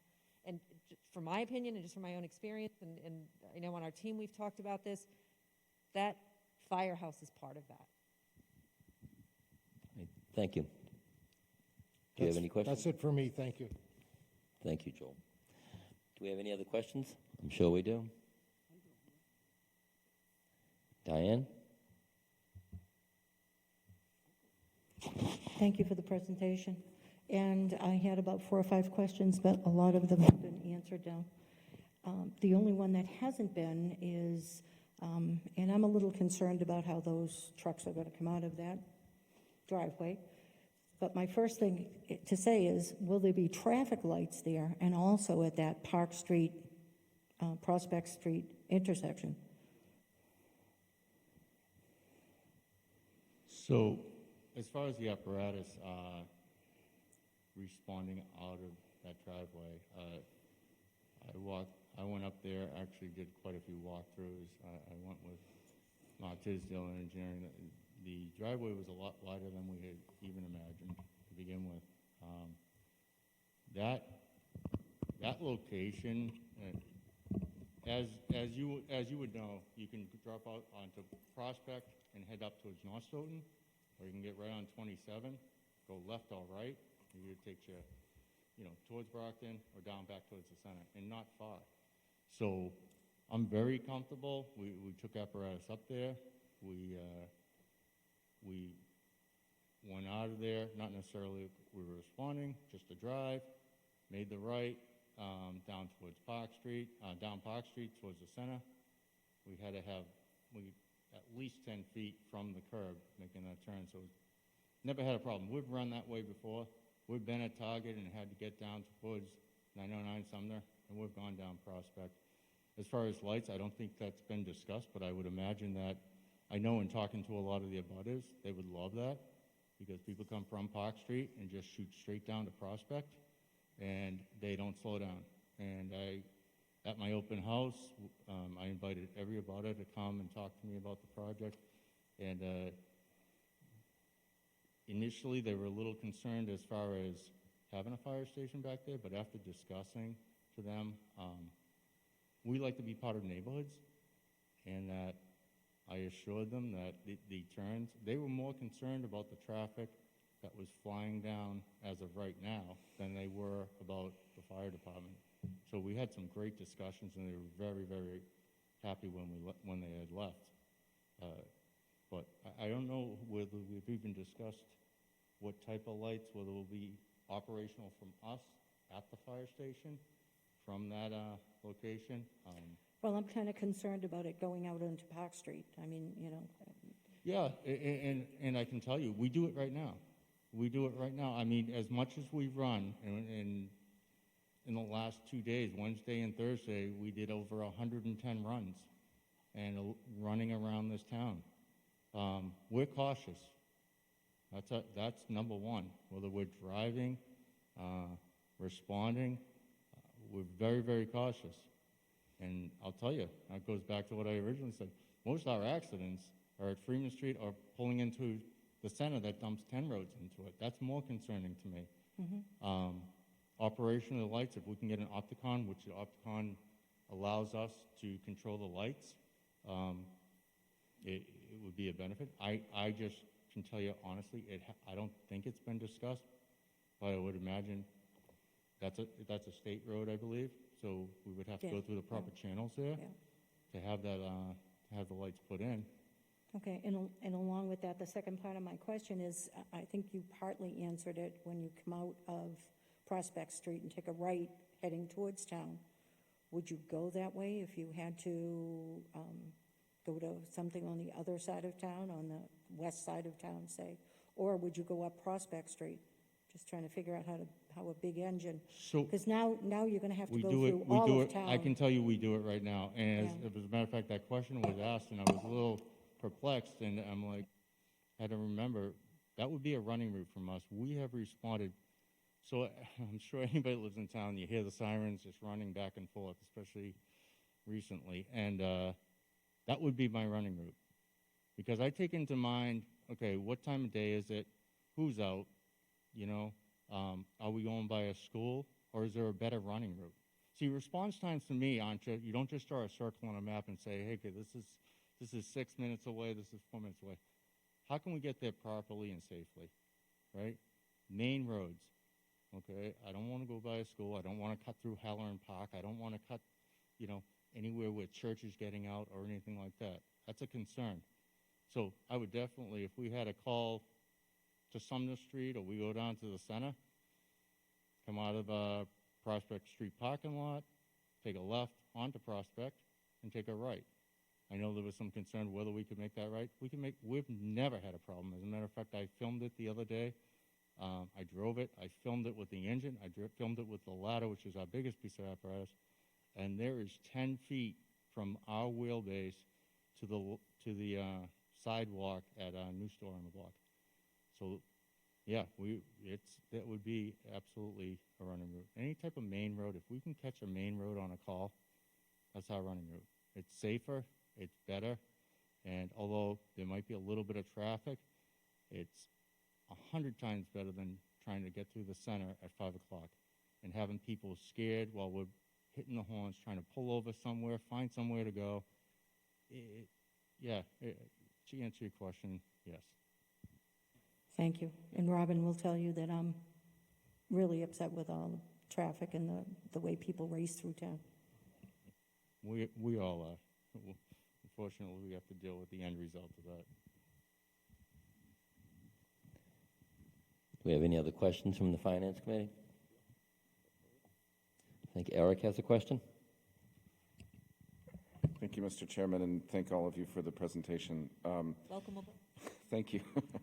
I just have a single lifespan question, sympathizing with your comment earlier about building a new building that's full as soon as you open it, and from the project manager planning for growth from current capacity so that doesn't become the problem with this project. Knowing that we can't perfectly read the future, when does this become full? When do we outgrow this station? Well, the general sort of rule of thumb that we try to look at is in 50 years from now, would we say, okay, now maybe we're close, you know, or we need to think about it. What is not acceptable is 20 years from now. This is the problem, and not to disparage anybody, this is the problem with the police station right now. It was full the day it got moved into. That was before my time, so I don't take offense. I'm not disparaging you, and I don't want to disparage anybody here, because at the time there may have been very good reasons, and I can't sit in judgment of what happened 20 years ago, but I can say that it clearly wasn't going to withstand 50 years of growth. What we did take into consideration is what type of growth will the town see, and where do we need the coverage? And when we're looking at where town will grow, it is in that area that we're likely to see some industrial growth with the Park Street sewer going in. We may have another hotel going in, for example. There's talk about another hotel coming in. Those are the types of things we need to consider. We also need to look at our aging demographic. A huge portion of the runs are ambulance runs for elderly. Our census just came back with a dramatic shift toward elderly or aging population. Given that, we know that our ambulance runs and our response time on those ambulance runs now becomes that much more critical. That's where we're likely to see growth in need and runs and usage. So this is designed to make sure and optimize. Example, there's been a lot of criticism of Station 2. Station 2, and the chief has alluded to this, is actually in a great location if Station 1's in the right location. And we can't put an ambulance in Station 2 because of the logistics of it. And right now, with people coming in and out of headquarters there, you can't really, to have an ambulance going in and out and people pulling in and out, it just doesn't work. And so what location-wise was a great idea didn't work in practice because of where Station 1 is. And so when we look at growth of the town, that all sort of comes into play of where do we see the development happening, what types of calls will we likely see. We take a look at things like census, we talk about planning in the future, where growth and build-out is going to be, where the planning division sees our growth, where Mark sees, because of the sewer line, the type of development that might occur. And we take all of those components and we put it together. And I'm confident that we're not going to look at this. I'm not going to be sitting in my rocking chair 30 years from now saying, oh my God, I'm so embarrassed, you know, like, we can't fit in this, we can't do anything. And just to touch on that, What this does too is by being able to build out Station 2, that builds that for growth. Station 2, as many of you know, it was important for me, and I believe our committee can say it, this building has to last. I'm more concerned with the materials, construction, the mechanical building, the mechanics of the building. We cannot have happen what happened to Station 2 before. No fault of anybody in the town. It was really contractors and the way they used to do things. But we had to shut down for 5 years. They also didn't build it for every gender. And so Excuse me. we have hired 2 female firefighters now. I plan on hiring more. And right now at Station 2, they have to squeeze into a bathroom where they also squeeze 2 little lockers next to. And it's not fair. It's not fair. It's not fair at Station 1 where they have to share. We had to put a lock on the bathroom door because they have to wait till that bathroom's clear so they can use the bathroom. It's not fair. So by building out Station 2, and just nothing structural, just making the upstairs the living quarters, we've now it will expand to, if I want to put an engine, man, a ladder, and an ambulance down there 20, 30 years down the road, it's going to be built out for that. That's why I said in the beginning, we're getting 3 fire stations, really, we're building the infrastructure of Stoughton Fire here for the price of 1 fire station. So it's ready for growth. Thank you. And I think the Emergency Operations Center concept also allows for growth because it'll be a large enough area that as technology changes, we never could have envisioned that we would be talking about vaccine and testing centers 2 years ago or 3 years ago. So we don't know what the next thing will be where we will need space or public space, but tomorrow it might be vaccine centers. 5 years from now, it could be a rabies, whatever the next tick in life is that's a disaster, God forbid. But those things that we can't envision or we can't necessarily foresee, but we have the space that we can maneuver. And that area, because it's truly more office-driven, can be adjusted and revised as needed. It's not as solid as, let's say, when you build a fire station, you're very limited on what types of changes you can make after the fact. That Freeman Street building, we can adjust as we go. The question came up about dispatch. If we wanted to, could we move something out and move dispatch in 10 years from now? Yeah, we probably could if we wanted to. So that gives us a little bit of breathing room and flexibility. Great. Thank you both. Thank you, Mr. Chairman. Thank you. Do we have other questions, comments? I'm sure that we do. Dave? There you go, Dave.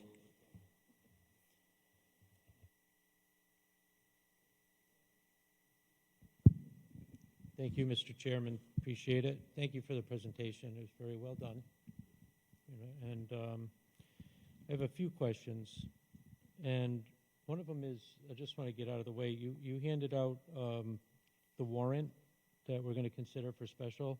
And I've read different iterations where I'm looking for a match between what we were told would be a funding source and what's in the motion. And I'm not a lawyer, so I'm not going to pretend to say that I understand every paragraph, every phrase in the motion. But could you point to where in this it makes room for example, the 35% that you said you could absorb in your budget? And this version doesn't have it, but the version I sent you yesterday does, and I apologize. This one doesn't. No, it's another version that went through, and this is why these are drafts. Again, yeah. I'm not being flip with you. I want to clear the air on that. No, and I believe the one I sent yesterday actually had it added back in, and I know Lauren sent me one that had it added yesterday, so. Okay, I'm not disagreeing. I've had 20 versions go across. I've never seen a version. And I want to explain something to everybody because you've gotten multiple emails on this. In good faith, I have been sending you versions of the draft warrant as I am doing them and going through them.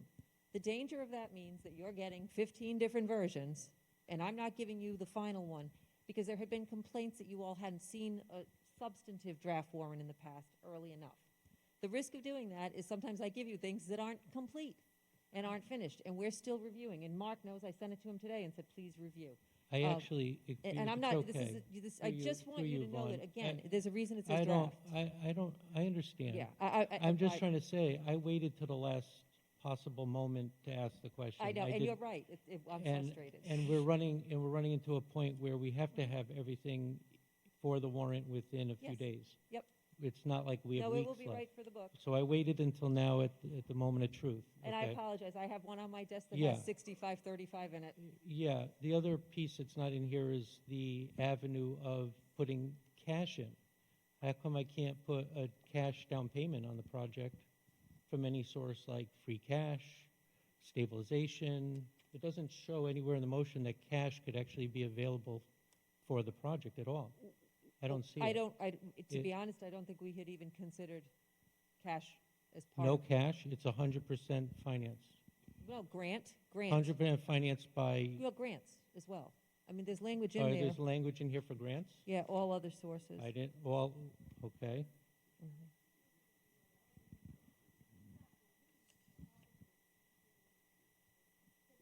Not the word grant, other sources. Where does it say other sources? I,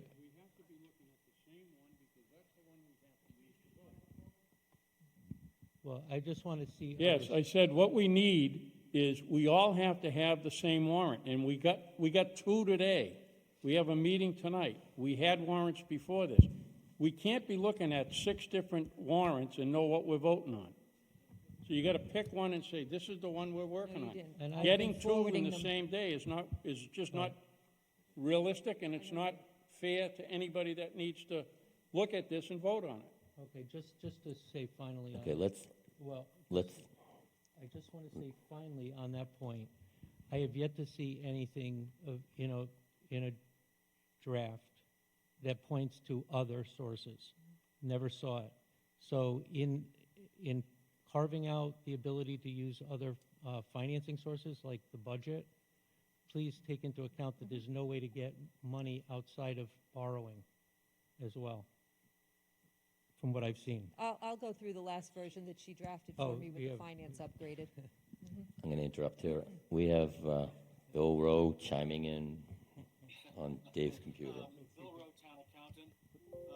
On projects like these, which are partially grant funded, in the motion, you need to authorize the total cost. So the grants don't come in anywhere in the motion. Like, for example, the MSBA, we authorize the full cost of the high school. And, you could have a side letter saying that, we anticipate X dollars from grant funding, but for purposes of the motion, it should be the total cost of the project. What about the question on cash? Well, if it was being funded by free cash or stabilization, then yes, that would be part of the motion. But because they're local sources, but grants would be like a side letter. Or a side Bond presentation counsel saying has that we reviewed hope this. We anticipate to receive grant funding, and then that grant funding reduces automatically the amount of the borrowing authorization. Thank you. Thank you. Thank you very Thank much, you, Bill. Mr. Rowe. Yeah. That brings up something I just would like to ask this really quickly. We'll go back to the other questions. Has bond counsel looked over the warrant and looked over everything on this? Is bond On counsel this okay with document? everything in? Yes, bond counsel has looked.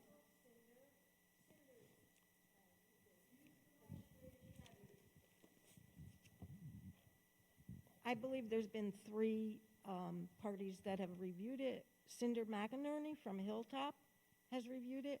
She's tapped into her legal resources and our legal, KP Law. Which of the warrants has bond counsel green-lighted, I guess would be one way to put it. Which, I don't know what version. All right, thank you. The one that has the 6535 in it and all of this language. I understand you don't have it, Mr. Anzavino. You've made that abundantly clear. I am making every effort to give you drafts as I do them. I really shouldn't even do that because there are mistakes in drafts. That's why they're drafts. I understand you're upset, and I'm sorry you're upset. I have done my best to update. And for those of you who didn't get it, I have been sending them to the chair, vice chair, and secretary. Dave, did you have another question, or should we? This was a technical aspect I had. Mr. before I Lohr, got you're to the- absolutely right, and I'm Yeah. glad you pointed out that Yeah. this version doesn't have it. Thank you. Absolutely. That's why I agree brought with it you. up, because No, thank you. this is the All right. point in time. If it's okay through you, Mr. Chairman. There was a question that I posed to town council, and I raised it with the Board of Selectmen and yourself during citizen requests at earlier meetings. You have a 3565 approved method of paying, because I know the board voted 5-0 to do that. My question was, does town meeting have the authority to change that split? If town meeting said, I don't like the fact that it's 35-65, I want it 50-50, or I want it the other way, where I want 75 on the budget and 25 on debt exclusion. Does town meeting have the authority to make that change on the floor? It's a great question. I would presume that as any authority, town meeting would have to make a motion to make a change.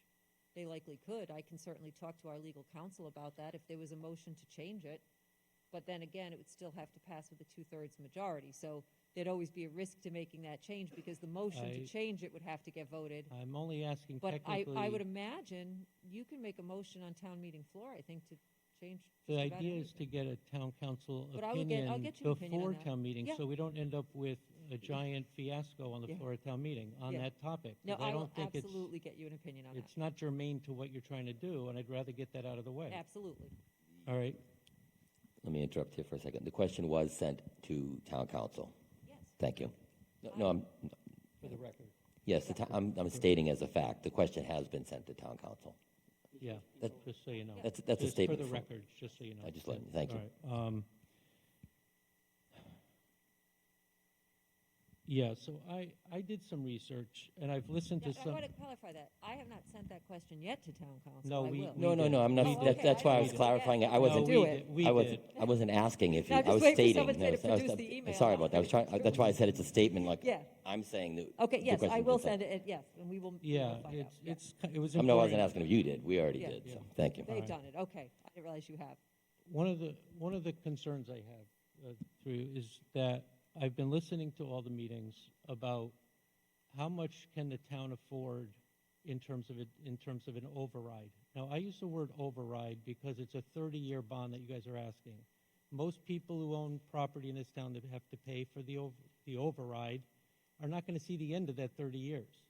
So in de facto aspect of it is that it is an override.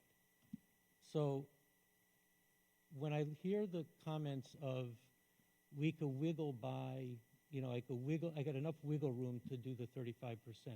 I'd started to do research. I went back in time. I went back to 2013. I went back 9 years. And I tried to figure out how much does town meeting appropriate to either the municipal budget or the school budget. And I did that year after year after year. And I said, well, then I came back to the following year's warrant and said, well, how much do they actually use? So we give them in one year, and we see what actually happened in the following year. I did year after year after year, all the way up until this year. This year is the only COVID budget, because the other one was just a 3-month COVID budget. This year that just ended is the first full year COVID budget. In that number, I'm looking at 5.6% of the amount that was appropriated was not used. So there's $1.627 million in the municipal budget that wasn't used. So it was extra appropriation by the town meeting. That seems to be a lot of wiggle room is my point. Well, so, in the COVID aside, because Yeah. that's an anomaly, I do want to point out, so I've been here since the 2019-20 timeframe. And if you look, our percentage unused has dropped pretty dramatically. But Part of that is... No, it went from 8.2 to 10, to and now down to 10.5. 5. It went up. And now down to 5. It went down to 5 in a COVID year when all local Right. receipts, But if the you- restaurants right. and hotel. But my current receipts- increase into this year was only 1.75, which means that next year, No, that will be far less. Why this is important is we are reducing and trimming. So if we have an increase this year, let's say a municipal budget increase of approximately, let's say 2% on the municipal side. It's 2% on top of last year's 1.75, not 2% on top of the traditional 2.5s we've been doing. My budget is shrinking effectively, and that's fine. I don't hold taxpayer money. If we have too much money, we're overtaxing, if you will, or not providing the services we're I being wanna- paid to yeah, provide. I don't want to debate But you I- on I'm the not, point. but I Yeah, think it's an but- important question. When I tell you what we have, Sue Herman gave you budget projections a couple weeks back. We literally are down to just about projected to have what would be a balanced budget on very reasonable assumptions of what our expenses will be and what our revenues would be. And it came out to where we really had literally wiggle room, if you will, of $100,000, $200,000. We're not Yeah. talking about going forward. We are changing the way we do budgeting. We are changing our budget practices. And I want to point out, having money to turn back isn't because you over-appropriated. It may be because we appropriated in anticipation of all scenarios, and we are very, very prudent. I don't allow fourth quarter extravagant spending. It concerns me when the turnback money in other departments is dramatically low because I question where that money's being spent and why. Is it being spent fourth quarter splurging? I'd like to, if you don't mind, I'd like to interrupt on one point. You go back to the FY 2015. It's on the second page of the handout. The town managed to wiggle by on just 0.8% of unused. They only had $180,000 left over. And that wasn't even in a year like 2008 when we had the housing crisis. I can't speak and to guess 2015. what? Guess what? There wasn't any services cut in 2015. I was around in 2015, and there were no services cut. So you can get pretty close to what we appropriate and still keep services. But did you compare that to what may have been borrowed that year? How much was bought out of capital versus, because there was a habit of buying things that are $20,000, $30,000 on capital. I don't know. I can't speak to 2015, Mr. Laurie. I'm just trying to make What a I can point tell that you- wiggle room is kind of a funny thing because when you talk about the little bit that you're asking us to increase every year, it's on top of an over-appropriated year before. So you're I already... really, I have to tell you, Mr. Laurie, I take offense to over-appropriation. Mr. Laurie. It is.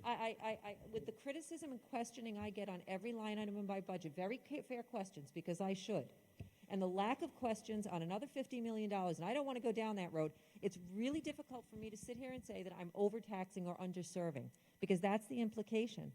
Not underserving. I'm saying that the wiggle room is not based on what you're asking for in the next year's budget. Well, it's you based saw on the what you actually projections. need against what is already being appropriated. And you saw the projections. Sue Herman's numbers are spot on. Okay. And those were in August, yeah. And we had about 200,000 in the black. And that's pretty good. You should need to have a little in the black. We don't want to be in the red. Okay. We're going to move to some other questions from other members of the Finance Committee. We can come back to you, Dave. John, you have a question? Just a couple. Can I get a little more of that? There we go. I don't want to, yeah, thank you. I didn't want to grab your laptop. Good evening, everybody, and thank you for your presentation. Look, I've been around long enough. The fire station has got to go. I'm 100% behind getting a new station built. And I like the concept. I like repurposing. I like fixing the other one. I like a new one. And with that, I will say a couple of questions. We're looking to buy a piece of property. We don't have an appraisal on it yet. We can't buy it without the appraisal. The price went from a purchase of $400 to a 1.15 asking. Hey, if I'm dealing with the town, I know they need property. I'm probably going as much as I can. But I'm going to bring up something that's been thrown back at me. The board has a policy to do certain things. Well, the board has a policy not to insert any articles that aren't completely submitted in order to get it in. And they define that with having enough information to give a fair vote, both by the board and by town meeting. Well, if you can't buy property without an appraisal, and I think you had told us you're expecting it now at the end of November? We're using Shepherd Associates, and they have been in contact with engineering about questions that they have, and I believe his last email said that he's working on it diligently this week. We had, on the agreement, he said the latest was December 1st, but he's working on it this week, so. So we're going to be asked to vote on an article. We have no idea what the property is worth, and yet they still pushed it forward. And originally, they were pushing to have this town meeting in November, and they're not gonna have the appraisal. So, just a point, and I told them I'd make it that night when they threw something else out because they didn't follow the process, and they don't follow their own process. And Mr. Anzavino, I will tell you one thing that is for informational purposes on the current assessment, and we are in the process of a reval, and the reval actually, unfortunately for the people of the town, is probably going to shift values on those residential areas up. That property right now, all those 6 properties come out to about $735 on an assessed, which is usually lower than your appraised in most cases. Part of the reason we didn't want to go jumping forward and do the appraisal is we wanted to get some preliminary work done through Mark's department. We wanted to start environmental work. You know, it all costs money. True, but you the know. appraisal isn't gonna be expected now until just before town meeting. Yeah, unfortunately. Which is after what they were originally looking to have the town Yep. meeting done. Unfortunately, That's all, well, just making a but point. that's the timing. No, I We understand. don't have it. But I do Is- want to point out assessed is 735. Is there so- any, yeah, that's even another question. It was assessed that high, and yet it was purchased for half that. I'm not going to, yeah, actually, total of 6 properties was, 829. Yes, yeah, that was on the 829. concept map. Yeah, I'm sorry. Yes. Yeah, thanks, Fran. I had a question as far as we went through this with Station 2, and I know Mr. Tisdale addressed, well, you get the water. We went through this with Station 2 with the mold, and as the chief said, we couldn't use it for 5 years. I look at this concept plan, and you see the 100-year floodplain all around it. You see the intermittent stream. It's funny, the wetlands stop right before both sides of the driveway from the stream. And do you plan on doing something with that? It's an intermittent stream. You're not going to go right through it because obviously if it's intermittent, that's not. Do you plan on doing a culvert there or something to allow the thing to pass through? No, Because the driveway shows it's in a flood hazard area. I mean, I'm not thrilled with this property, with what we went through on the other one, and having the wetlands, the flood zone, a flood hazard, and this, to me, I guess we don't learn. We don't learn from our past, but. Well, you make a great point, and I appreciate what you said. I actually went out there today, and I can show you pictures on my cell phone. Literally went right down to the existing culvert that's there. It's a 36-inch RCP pipe, nice and straight, aligned very well, no cracks, looks great. Okay. So there's already a culvert there that allows water to go through the existing driveway there. And you're right, that if there wasn't a culvert there, we would have some problems. Yeah, I just, the way the wetlands ended just on each side of that where this intermittent stream was, it's just, I guess that was lucky that they hit it. The S-curve, you have no problem taking these trucks in and out of this driveway with that S-curve on that driveway? So, the double barrel twister. I absolutely. So, Mark and I, when we walked it, we were really surprised that S-curve is over-exaggerated on the map. Okay. Well, that's fine. It really is, isn't it? So the map you're looking at is based off GIS information, so it's very, it's conceptual. Part of the services we have being completed right now is a full existing conditions property survey with the wetlands. So after that's complete, we'll lay it out even more accurately.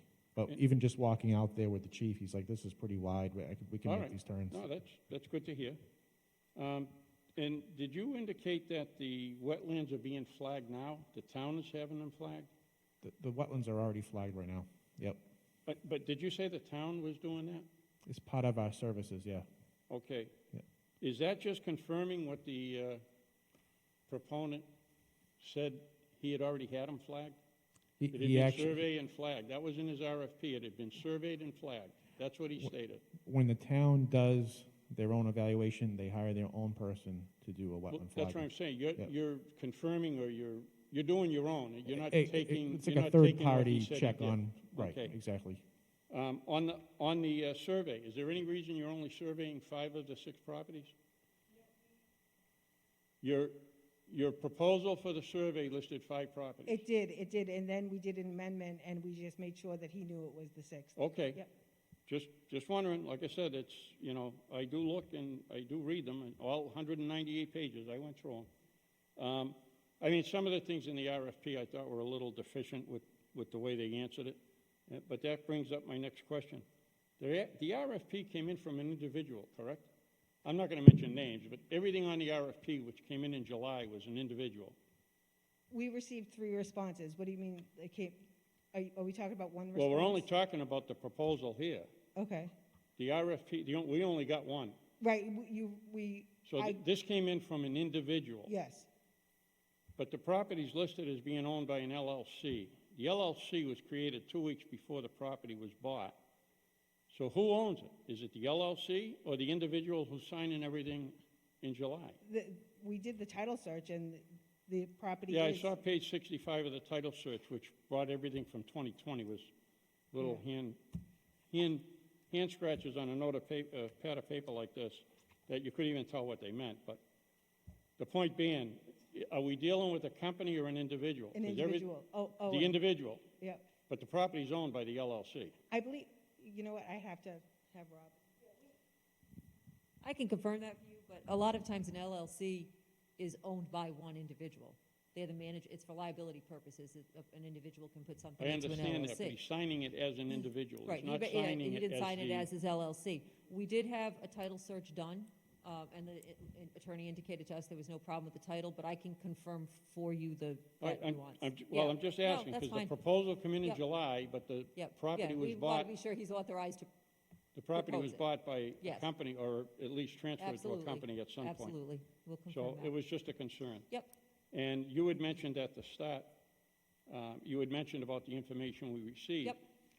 I can't just dismiss that as easy as what you did at the beginning of the meeting. Oh, well, I only Okay. dismissed it because I researched it myself. I didn't just dismiss it.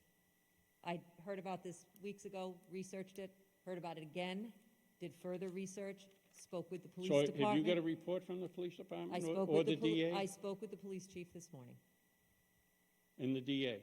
I didn't speak directly with the DA. All I right. spoke with the police chief, who is in touch with the DA on the particular case that All is related to this land.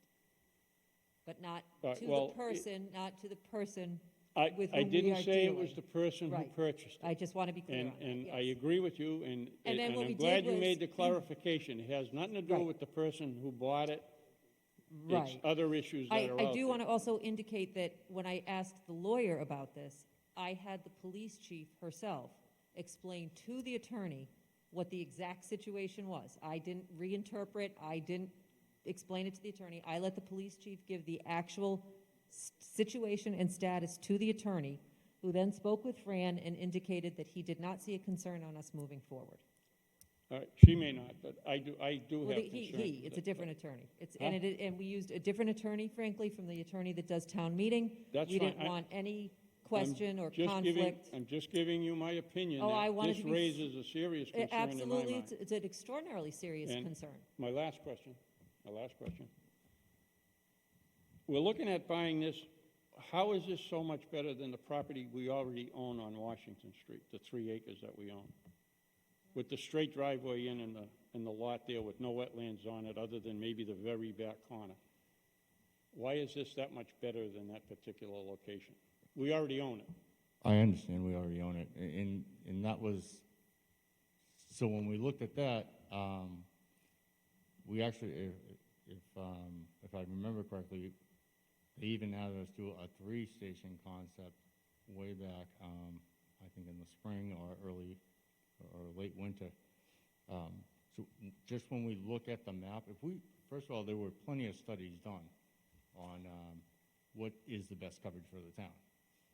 And when I put the map up, and you just divide the map right down the middle, you can it doesn't even take 27 years of fire service to understand there needs to be a fire station on the south side over here in Stoughton to cover Stoughton.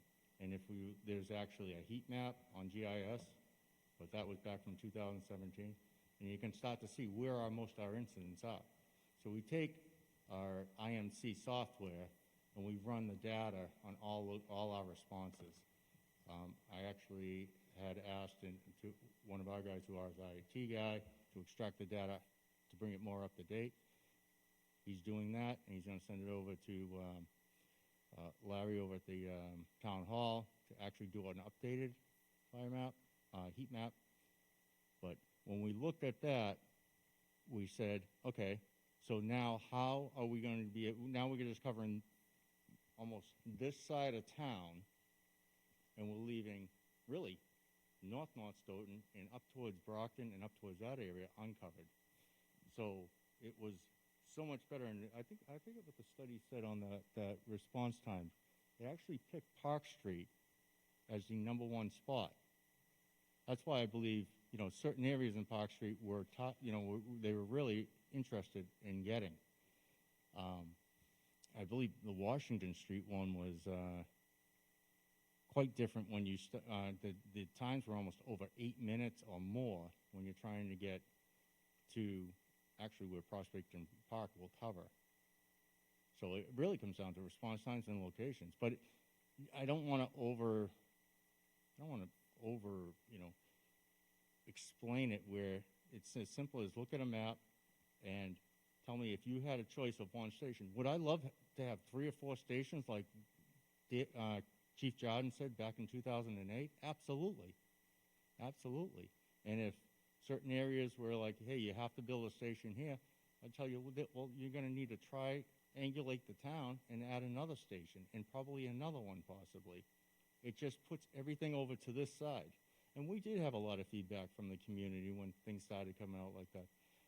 You know, 2008, when they started talking about this, and they wanted to put one up towards the Armory, Chief Jordan said right away, I need one down towards the Ames Pond area. Yeah, so you understand, like, but we can't do that with the staffing we have now. So he took that into consideration, you know. So this here, the community's growing. Fire stations, as you know, are the most, probably aside from the police, but we actually are in there 24/7. It's our living space too. Are used, pandemic or not, 24/7. Major storms or not, we add more people. So it had to be of quality that we can get the apparatus to certain areas in town and have the best coverage for the community. This community's outgrown it, what we have now. It's a critical, it really is a critical gap. And so I don't think Washington Street. Wait, oh, I'm sorry. Thank you. I didn't realize I shut it off. You know, from the maps I had seen, when they did the combined coverage with Station 2 and wherever they were looking, you know, when I was looking at the maps for Washington Street versus the 400 Prospect, you know, it didn't seem like it was that much of a difference that we'd be looking to spend that much money on property if we already had the 3 acres that was being asked for. Sure, so if we district the town, right, thinking of Washington Street and Central Street, how would I really don't even have to redistrict the town, because 138 kind of splits it if it's up at Park Street. How would we district the town if both stations are really on kind of, you know, Central Brook Street and Washington Street? What about all of North Stoughton, and what about all of South Stoughton on Park Street in that area? To get there, I feel like we pushed both stations way down on these 2 sides of Stoughton and left this area of Stoughton uncovered. I mean, you're talking coming out of Freeman Street and getting through the center of town, or coming up from Washington Street near the spa to come up in through the center of town, to me, I don't think is a big difference in time, but I could be wrong. But well, right, but but as I said, I was just curious if but as I said before, coming out of Freeman Street is not ideal anymore. Right. Right. Oh, I understand. Yeah, so even coming from Washington Street and down Prospect, we can go right, that's a main road, and we can go Park Street. And we can go 2 ways on Park Street, we can go 3 ways coming out of there. So that's kind of, you know, it is a lot of thought and study, and this town has spent a lot of money on studies. And this study here pointed out that this is the best location, not particularly this place, but this area. And All if I right, could add, Mr. Anzavino, I actually looked at Washington and asked a lot about that myself because I hate that parcel. It looks terrible, frankly. It's one of those things that I'd love to clean up and make better and put something nice there, and a fire station is something nice. But one of the problems, and the chief alluded to this too, it's not necessarily just the circle, it's what you have to get through to get where you want to go. And what had been told to me right along was Washington is just still like Freeman, not ideal on what you're pulling into, what you have to get through to get to those areas. So I'm just important, we did look at it, and it wasn't early on, and probably even before the chief was very involved in this. This was one of the early properties we did look at, and I asked a lot about it just because that parcel is underused, and I still want to use it for something, because it's an eyesore for the town. Yes, it is. All right. Thank you very much, Chief. Thank you, Mr. Chairman. Thank you very much, Mr. Anzavino. Mark Struck has a question. Thank you, Mark, for being so patient. Thank you, Mr. Chairman. A lot of mine have been answered. One of mine is the room with growth, where you're saying that more women are coming into the fire station and expanding. Are you making it so that the dormitories can expand, grow, shrink, expand? You know, can the male side shrink and then the female side grow, or what? Or is it set in 2020 and that's it? I'm going to ask Glenn to address that a little bit, but first off, just it's not a dormitory. There are separate bunks, so each firefighter has separate bunk areas, and we have growth within there for the department to grow. And so when we first move in, there will be bunks that are not occupied, and that's where our growth is. Another component that shouldn't be overlooked is that our vehicles are not growing any longer. You know, all of our vehicles are primarily maxed out because of DOT standards in the roads. Most of our growth is within the dormitory areas or the bunk areas, day rooms, and those things to allow additional staff to come on board. But I'm not sure the exact quantity of bunks we have at this point, but Glenn, if you want to talk a little bit about it.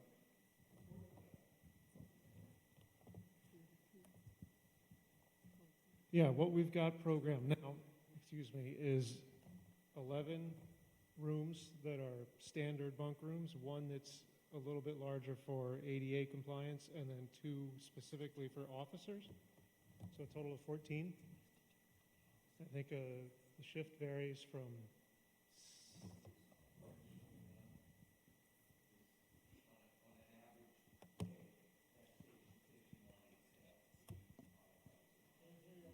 yeah. As we're staffed right now, that Station 1 will be staffed at 8 personnel, firefighters and officers, but there's room for growth for up to 14 personnel, hence the 50-year plan for the building and facility. And it doesn't matter, male, female, that 14 is just 14 in general. Correct. They're single private rooms, as are the toilet shower rooms, so that we avoid the gender issue completely. It makes it equitable and simple and clear across the board. Okay. Thank you. My next question is, with the projected timeout of 2025 of this project being completed with all 3 buildings, does the Freeman Street building still fall under the fire department's jurisdiction, or does it fall under the town managers and the budget? Is it going to be the fire department's budget, where it's going to be an emergency response center, like you said, you know, for different things that the town is actually using it, not the fire department? Should it be coming out of the fire department budget? Because if somebody doesn't like it and you're like, well, it's the fire department budget, you know, Right vote down now, the fire department? right now, a lot of those repairs Paul Jaffoon is in charge of anyway, so buildings and facilities generally fall under the town. There may be some things in a budget that are building repairs, but if you've noticed in the past few years, we've consolidated a lot of those into central facilities costs for this reason, because it's hard to predict year to year what building will need what. So those fall under the town anyway right now, those repairs. With the restoration and renovation of the building, that number should drop dramatically. As everybody knows, we've spent a lot of money Band-Aiding that building. But the routine repairs, the utility costs, all of those things fall under a general town facilities anyway, so that will not change. The water, electricity, All that, you know yeah, what I mean? we've That'll fall put to the town. utilities central. You good, Mark? Okay, great, thank Thank you. you, Mr. Chairman. Oh, hang on a second, I think that Eddie has a question down there. I think Eddie asked this question, I'm gonna ask a quick question. We're gonna bounce to a couple of different committees, and we'll come back to the Finance Committee to kind of keep it moving a little bit, to keep them awake too, so. Eddie? Thank you, Mr. Chairman. Yeah, I got some financing questions, whoever can answer them. Based on the information that was sent out, we're starting about 27. You think you got the ARPA grant for 6-ish, whatever, a couple of CARES grant-ish. Have all those been confirmed by the powers that be? You can use that money? Yes, Susan has been, as we have gone along, confirmed everything that we are suggesting here that we may be able to use. Susan has confirmed. Bill Rowe worked on our lost revenue numbers, which are what allow us to use up to certain amounts of that CARES money. Sue is also working closely with the Norfolk County CARES money that's coming in and the people that are overseeing those. She's active on the portal. And yeah, and all, excuse me, ARPA money, not CARES, that's ARPA. So yes, we have confirmed that everything we're proposing to use is acceptable. Okay, and when you talk to Cinder on the bond financing, why do we go 30 and not 20? Yeah, so we originally, collectively in our team, we were talking 20 because it's always fiscally prudent for interest purposes to go with a shorter borrowing, like you would on your house if you can. Cinder actually is the one who recommended 30 years. She said, given that interest rates are where they are at now, it's prudent to borrow at 30 years. And so we went off her recommendation. She's the expert in this, and frankly, I'm not going to argue with Cinder if she's telling me 30 years is that cast in stone, or can it be changed? Obviously, till the day you go out to bonding, you can change it or do whatever you want. It could be. It would change our numbers, but... Did anybody run the interest calculation on the extra cost from 20 years to 30 years? Well, she did. Use a mic. If it's financed over 20 years, the interest expense is going to be higher. The expense to pay it back will be higher in the initial years. The operating budget is a bigger take out of the operating budget if it's financed over 20 years. It doesn't make any sense. Just the interest cost. If you borrow money for 30 years, it costs you more than it does for 20 years. What's the difference? $1 million, $2 million, 800,000? It's some number. She did calculate that for us. Right, because typically you're paying more interest. You're paying more interest if you borrow longer, absolutely. But given what the municipal bond rates are, her recommendation based on how the upfront balloon payments work on it was to go with the 30 years this time. I really am just basing it off of what an expert recommended to us, frankly. All right, do we know? Sue has those. All right, we'll skip that one. We did a comparison, 30-year borrowing, 20-year borrowing. We did do comparisons. All right. Did Cinder give any indication of the bond premium amount it might be if whenever you go out to bonding? So we were going to actually estimate 3.3. Yeah, so we were going to originally estimate 3.5 to be ultra conservative because right now we're at 1.9 a couple weeks ago or months ago, 2 months ago. We came in based on Cinder's recommendation at 3% right now. No, I mean the premium. When they do the math, they play the game and you get like $2 million up front. Do we know what that number might be? We won't know. Yeah, we won't know until the interest, and they're changing so rapidly right now. This is why it's so important to move forward because really, the sooner we can lock in on an interest rate, the better. Right now, they're at such historic lows. But yes, Cinder recommended 3% as our basis of calculation in over 30 years. We were going to go 3.5 over 20 initially, and based on her recommendation, we went that way, and that's what we presented as a result of that. All right, because I'm in favor of this project. I'm just not in favor of doing a debt exclusion to finance it. And I want to know if you guys considered, you got $1,070,000 is the total cost based on the 30-year for an average debt service per year. One of your projections at the select board meeting, you had to cut the budget 400,000, I don't know which scenario that was, to fit it in the budget. What I'm wondering about is, we all know here that the TIF agreements for the water fund are coming off over the next 3 years, and that's like $940,000. And that's going to run through the new growth over the 3 years going forward here.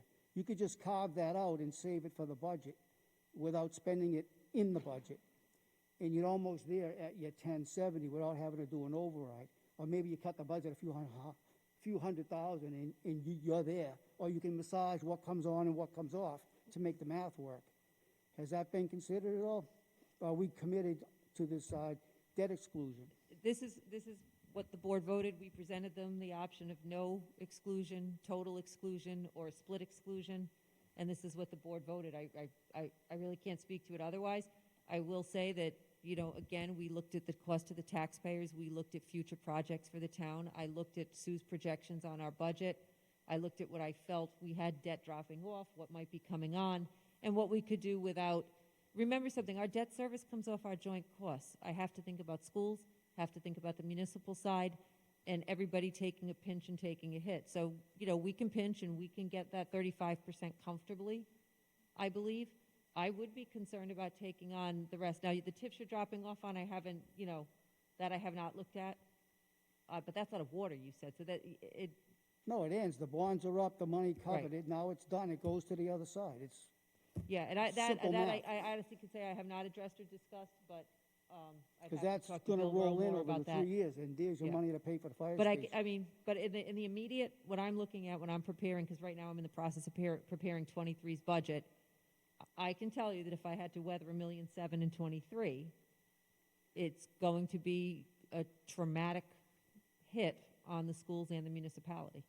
Because we also have some extra bucks that's in the building fund that you could use. You got the bond premium. You might knock another $5 million off the 21, and they can get it to fit within the budget.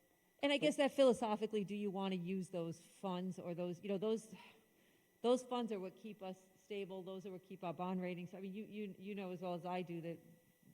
Do we want to use those one-time payments for the long-term Well, I'm just security of concerned the town? because, you know, to solve every problem of a building, we do a debt exclusion. You got the South School ones coming. That's going to be a big number. You have the shift coming because commercial property isn't going up. So, Mr. Taxpayer, you're getting whacked with 2.5. You're going to get whacked with the shift. Here's another debt exclusion. You got another one coming. Then we got to do the police station at some point. Well, at some point, you got to tighten your belt and stick it in the budget instead of just keep taxing the taxpayer. And again, Mr. Trumpio, I don't disagree. And if you look, we went up 1.75% last year. I'm not sure how much tighter or trimmer. We got off the automatic 2.5 raises for labor costs. I mean, we've done what we can to trim. I will get you, in fact, I'm working on it now, a comparative analysis of staffing throughout the municipal side compared to other towns of comparable size, because I think it's important for people to know what we have, where I can cut and where I can't. I'm not sure where I can find that money without negatively impacting operations. Like I and I said, know, Mr. Laurie, we go back and forth on The this. TIF money is $940. It goes through new growth. You just carve it out. There's $940 of your $1070. You don't have to cut the budget yet. So you should think about that I'll look way. at that. Discuss it with the board. It hadn't come across my radar. I'll look at that if there's an All right, option thank to you. utilize it. Thank you very much, Eddie. Yeah, we'll go around the room. I just want to throw something out real quick here. There was a lot of discussion about the location and the Washington Street location. I'm looking it up right now on the heat map reports that come out a while back. And according to the map I'm looking at, Park and Prospect versus the Washington Street location. Washington Street, if you draw a circle 4 miles around, would hit all parts of the town. Is that a pretty good assessment of that? Now, looking at the green areas, which are areas that are covered in 8 minutes or less, the green area are expanded on the Washington Street location versus the Prospect Street location. So I didn't know if anybody looked at that. You would, especially in southwest Stoughton, you expand. It's the only location in this whole heat map report that I saw that actually expanded the green areas into southwest Stoughton, providing 8-minute or less response time, which according to the very same report talks about that's a critical number, the 8-minute thing. So I was wondering, what did engineering and the fire department, is there anything solidly against that location? I was just kind of curious, because I'm looking at the maps. There's a lot of talk about response times, and I'm looking at them right now. That's one of the things. The other thing is, if we're talking about growth, is the Prospect Street location going to allow growth going forward because it's got wetlands all around it? Would that be a problem? In the 3 acres, 3 point whatever it is at Washington, would that provide better growth where there's no wetlands? These are just questions I'm asking. Kind of popped in my head with the No, they're discussion. great questions. I guess when we say growth, we're trying to build it within that building and that footprint, and and not trying to add additions on, and not trying to. Okay, thank you. That's So that was the idea. So that's why we built out into 14 dorms. Also, with that growth, I can't say it enough. Now, Station 2 is allowing for growth. Okay. As far as I think coming into this a little bit later, because I know a lot of this work was done. Glenn, excuse me, did you put the same shrunk footprint on the Washington Street? Yeah. Okay. Well, the reason I'm asking about growth is when growth was mentioned, I kind of envisioned a expansion, because we currently now talk about various facilities in town where we say, oh, we can't expand this building because there's not enough space. So when growth was mentioned, I kind of wrongly assumed that we meant physical size of a building. If, Mr. Chairman, if I could clarify two things about the Washington Street Sure, site thank you. that we found, and three things actually. One is it's a peculiar shaped site. If there were to be a driveway and an apparatus approach apron drive, you want to keep those separate as much as is practicable. It's very tight on that site, and it kind of pushes the building in a quirky configuration.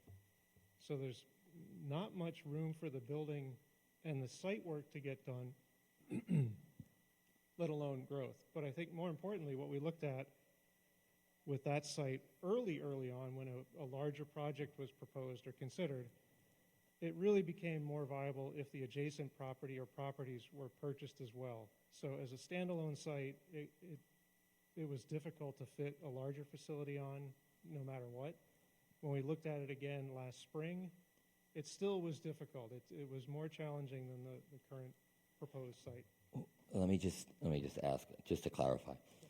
The driveway at Prospect Street, there's no measurement on the plan we got, but by guessing it in comparison to the other driveway next to the building, I guess, that's measured on the engineering drawing is 33 feet. I'm guessing the driveway in Prospect Street's probably 35 feet wide. Would that be accurate? And you guys were there. I wasn't. I didn't go up with a Mark tape would measure. know better. I'd be surprised if it was that wide, but it's Okay, generous. if it's less than that, then I'll. Okay. 25 to 30 25. feet. It's 25 feet. One question that comes to mind, if you're looking at a heat map, you're saying, this is the GIS information, or is this the response time analysis? This is a response time report that was done a couple of years ago for Stoughton. Okay. It I has just a wanted to bunch make of sure- different maps, and it talks about the police and the fire, and it's got a bunch of red, and yellow, and green, and pink coloring, I guess. Okay. Yeah, I wanted to confirm, that's all. I think it was January 2020 when this was come out. So if the driveway at Prospect Street is 20 to 25 feet, and the frontage on Washington Street is, I think it's 150 feet, would that provide easier entrance and exiting for fire apparatus for the driveway that was referred to? Only because 150, I would think, would be a much wider area to bring trucks in and out. Right, I can't recall the street frontage dimension. I remember when we were trying to lay out the program and the size of the building and the required parking and access, it was tricky. I don't remember it being quite as wide as 150 feet, but it's been a while. The conceptual drawing that was sent from engineering on Prospect Street, was that test fit on Washington Street? Because the rectangle that I saw for Prospect looked to me as though it would fit at Washington.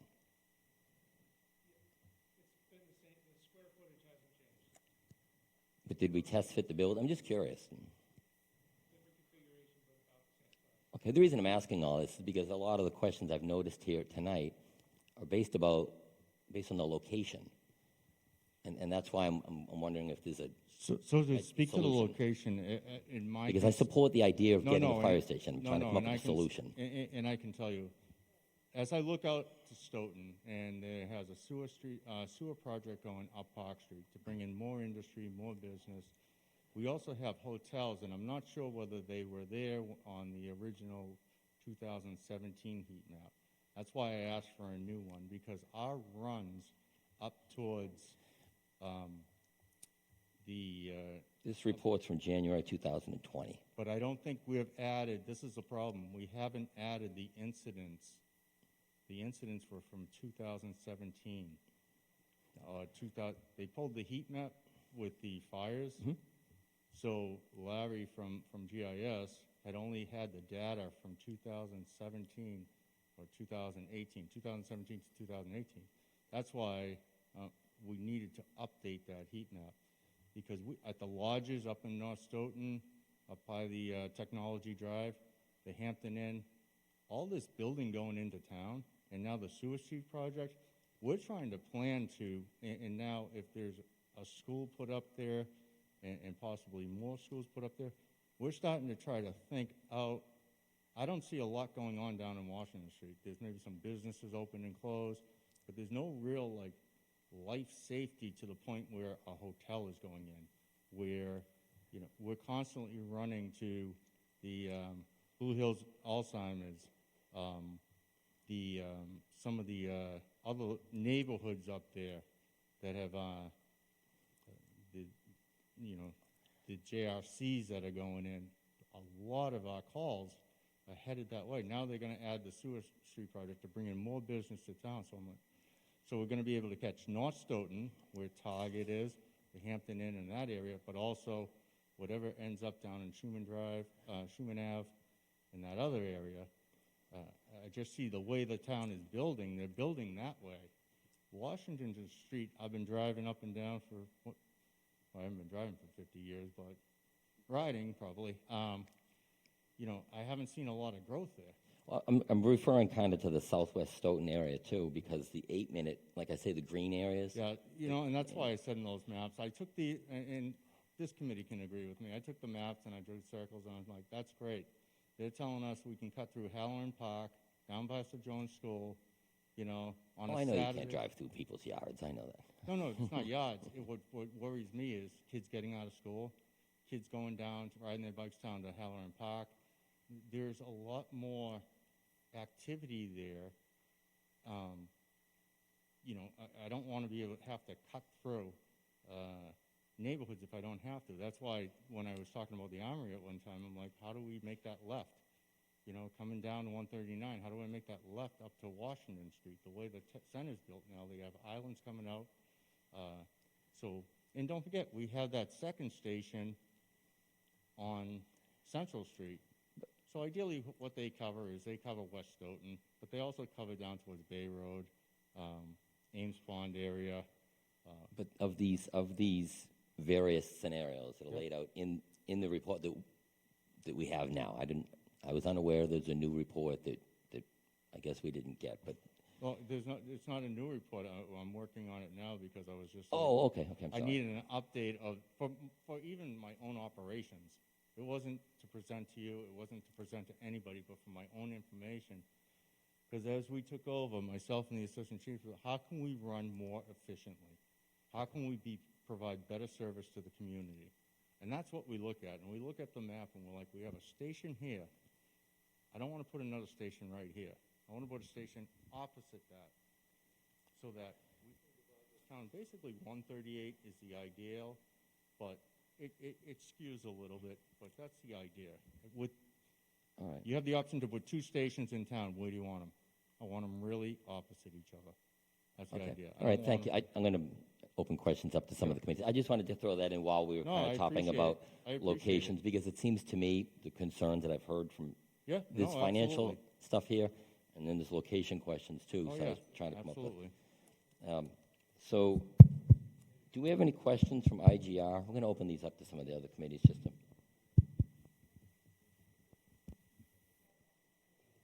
You want to come down and state your name for the record? The municipal operations they just want to open up their meeting. Oh, okay.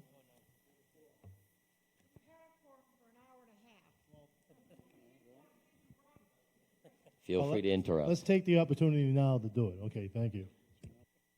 I need a motion to open the public hearing.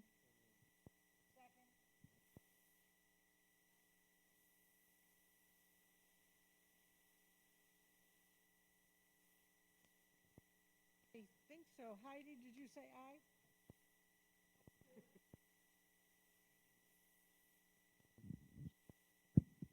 Thank you.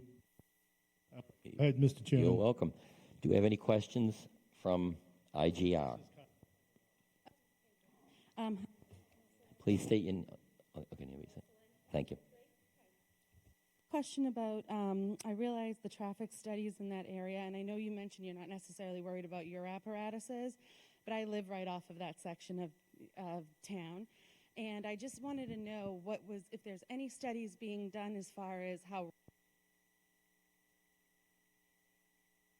from Farley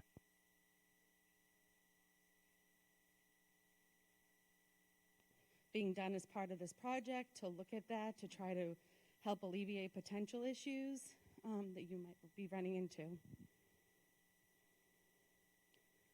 I know you said you weren't worried about your apparatus. No, I do worry. I do worry about our apparatus, and I worry more about the damage it can do to others. That's what I worry about. Whether there was a traffic study done at one time, I'm not sure. But anybody that's lived in Stoughton long enough, they know how fast people fly down that street. And, it came into question as whether lights are going to go there. I would hope so. Typically, just so you know, too, we are trained in EVT, emergency vehicle training. It's basically defensive driving. That's what we do. And the idea of I say this without embarrassing myself, trying not to embarrass myself. A lot of our apparatus accidents that I talk about is more backing into the station because it's so small. It really is. It really is. And believe me, that's why it's such a problem there. But we have to drive defensive. I mean, I know you hear the lights, the sirens. That's why we try to make ourselves big and alert and let everybody know to slow down. Unfortunately, not everybody does. So whether there's a study done on 27, and I agree with some of the abutters on that property. People come from 27 and they don't even stop going to Prospect. They actually speed up because it's a straightaway, So it is a concern of ours. I would imagine we would have lightage out there to control it. Okay. Just like on Central Street, and our goal was to activate that, and I believe the company that actually put that out there, as a quote-unquote donation, they never finished it. And we would love to stop the traffic on Central Street, but knock on wood, we have been. I'm knocking on wood because we have had 0 accidents pulling out of Central Street, which I would say is just as busy, if not busier, than that area.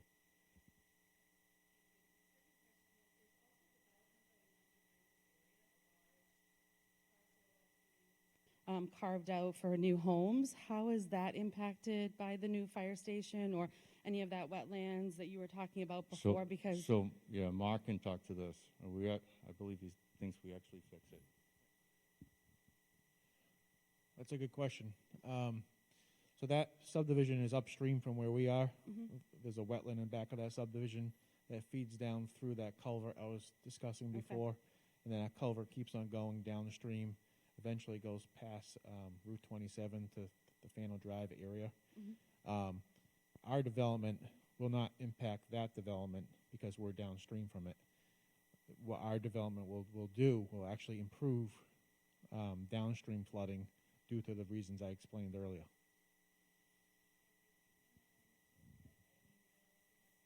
Obviously, with the information of just kind of the deed, I know that the title is clear. When do we find out how, are we very confident issue here? I mean, I like the location. I like that turnout servicing both directions of Stoughton, going up Prospect, going up Park. Like I said, I live very much near that area. I know from Washington Street, A Street, or cutting through the whole Atkinson Drive, that is a considerable area of concern because that's a huge, large families, a lot of development. I cut through that to go over to the supermarket, so I know it takes me quite a bit of time. It's not a straight shot. So I feel a little bit more confident with the 400 Prospect Street location. Understand how confident do we feel about that as we make this move forward? I mean, I'll be brutally honest. I certainly would prefer that we didn't have this issue or question, I should say. It's not an issue, as I'm being told it's not an issue. I'm confident in that we did a title search. I'm confident that our attorneys tell us that if the titles are clean, the titles are clean. I am confident that the person we're dealing with is not under any investigation of any criminal activity. The email that was circulated somehow implied that any sale we would be trying to make could be stopped, you know, in some type of an injunction because there's a question on the validity of the other sale.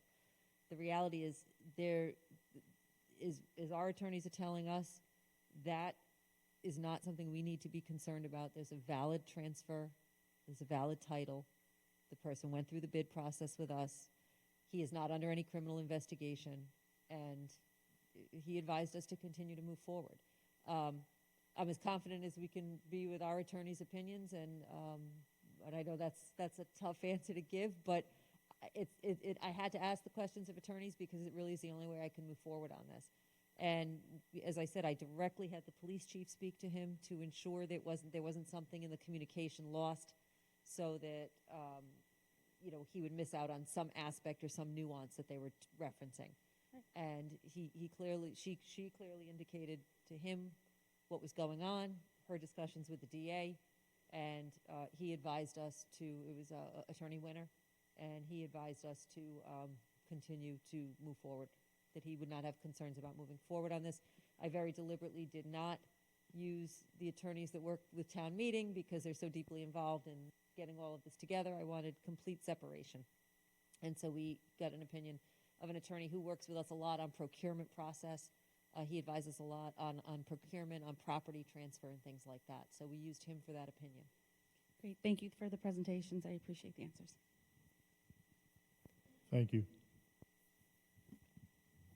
Cynthia Walsh? Oh, we still have IGR going, all right? Sorry. Take your time. Yeah, we're taking questions from IGR right now, then we'll jump over. Please identify yourself for the record. Oh, yeah, I'm Frank.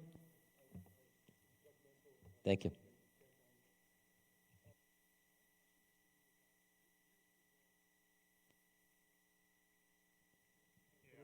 This is a little swap up.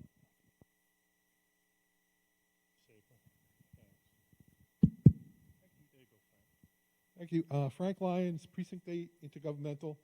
I don't know, year and a half ago, a couple years ago, in the past, a presentation was made to town meeting talking about just how bad the police station and the fire station were. And we approved money to take a look at that and see, you know, what needed to be done. And Ed mentioned this a little bit, and I'm kind of surprised nobody else mentioned it, that you said your mandate was for a fire station, and my question is, what happened to the police station? Because all the arguments of making things go fast because prices are going up, that we seem to have left half the project out of this. And Yeah, I was just curious what happened. Absolutely a great question. And I mentioned earlier, I am still committed and still believe that there is a need for work to be done at our police station. There's absolutely no question that our police station is not sufficient and really cannot sustain much growth itself at this point, and was pretty much at capacity when occupied initially. However, there had been a series of challenges trying to find a parcel that could work with one public safety facility. The town really, you see the issues we're having now, even talking about parcels now for a scale down firehouse, not even a full fire headquarters. And we were having trouble finding a parcel. The board took a vote and decided that at this point it was best to move forward with at least one, because we were in a situation where if we waited too long, we were going to lose on interest rates on even getting one done. And we didn't really have any viable options at this point to move forward on a police renovation or a police station. What likely will happen, and it was one of the original options, but it was a more costly option initially, was a rebuild or a separate police station somewhere else. At some point, can we renovate the station we have? Likely so. And in preliminary, I've been asked to work on a capital 5-year capital and a long-range capital for the town. And one of the things I am trying to build in there in that capital plan, and in looking at, for instance, what the school's needs are going to be over the next several years for capital projects, because that has to be taken into consideration, as well as what the police station needs for capital. Those are our two major capital costs outside of some possible historic buildings and whatnot. The major capital costs we have are going to be an elementary, let's be honest, an elementary school and a renovation on the police station. We're not going to sugarcoat anything. This is the reality. And so in looking at this, if we had tried to keep going on that police project, it was going to stall and it was going to take a lot longer. And then we may have been in trouble trying to get two projects online at the same time. And realistically, it would have hurt everybody, and it would have been a huge financial burden if we waited and lost on the interest rates, at least for the fire station. It's not that we rushed instead of doing one public safety building. I don't think we were ever going to find a really great site for one public safety building. And so we were going to move forward. To move forward with the two options right now just wasn't going to be prudent. But it's not, it absolutely, we are committed to it. You know, this does open the door with an emergency operations center across the street to, you know, maybe allowing the police chief to utilize some of that space for training and maybe free up some of the space in her building. We even talked about some of the storage area that we build into Freeman Street being something that the police chief can utilize for some storage issues she has. So we're trying to use creative architecture to at least ease some of the burden and keep her issues in mind as well. Thank you, Dr. Graham. Thank you. Do Anybody we have else? any other questions from IGR? IGR?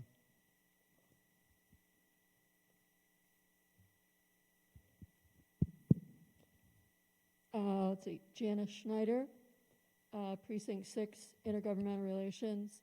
I spent some time working with this group on an earlier iteration of this committee, and I love your new work. This is good. This is a great idea. I drove up to 400 Prospect Street today because I wanted to see the site, try and wrap my head around the pictures we had been shared. I saw the email that came out this morning. I appreciate your update on this, and I completely support your work. Thank you. Thank you very much, Jeff. Do we have other Thank you. And if I could just respond quickly to that, you and Dr. Miner mentioned something really critical earlier about public input.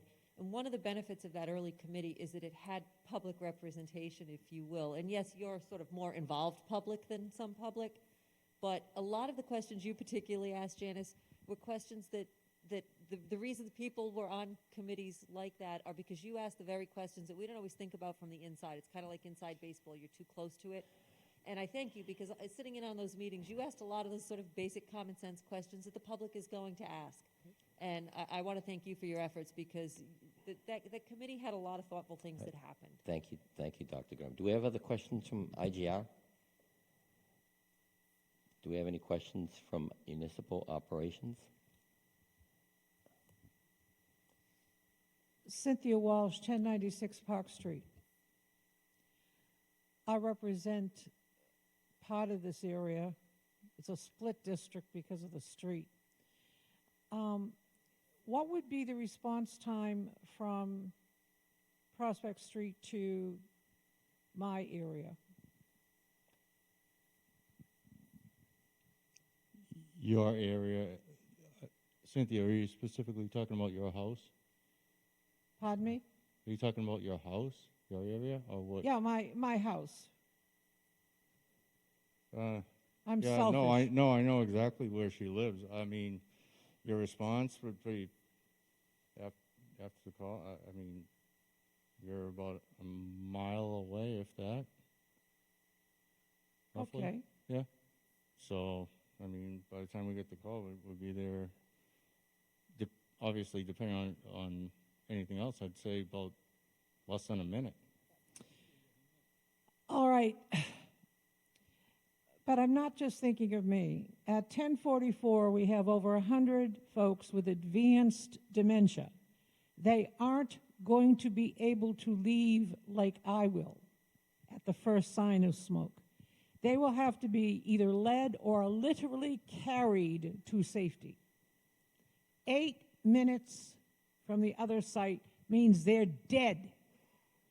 There's a group home at Judge Rottenberg Center across the street from my house. Several of those folks are in wheelchairs. The longer the response time, the less of them will survive. At 1156 Park Street, there are 30 mobile homes, home to less than 60, mostly senior citizens. If you've ever seen a mobile burn, it's gone in minutes. It's like being inside of a tin can. Those people would be gone in minutes. Every extra minute from whatever site means those folks are dead. I know that I don't live in your classic middle American neighborhood, but I do live with some fantastic folks, and they deserve the quickest response possible from the best site we can find. As to the intersection, the posted speed on Prospect Street is 30 miles an hour because it's thickly settled. Where Prospect meets the curve of Park, the posted speed limit is 25 miles per hour. Maybe a little traffic enforcement could slow down these speed demons who seem to think that, oh, there's a curve ahead. Let me see if I can get into the NASCAR record books. It's very important response time for the folks in my neighborhood, even though it's not a classic neighborhood. Thank you. Do we have any other questions from municipal operations? I don't think any of the maps showed that area in 8 minutes either, but just... I think they're all set. No more other questions? Do we have any questions from the public on this?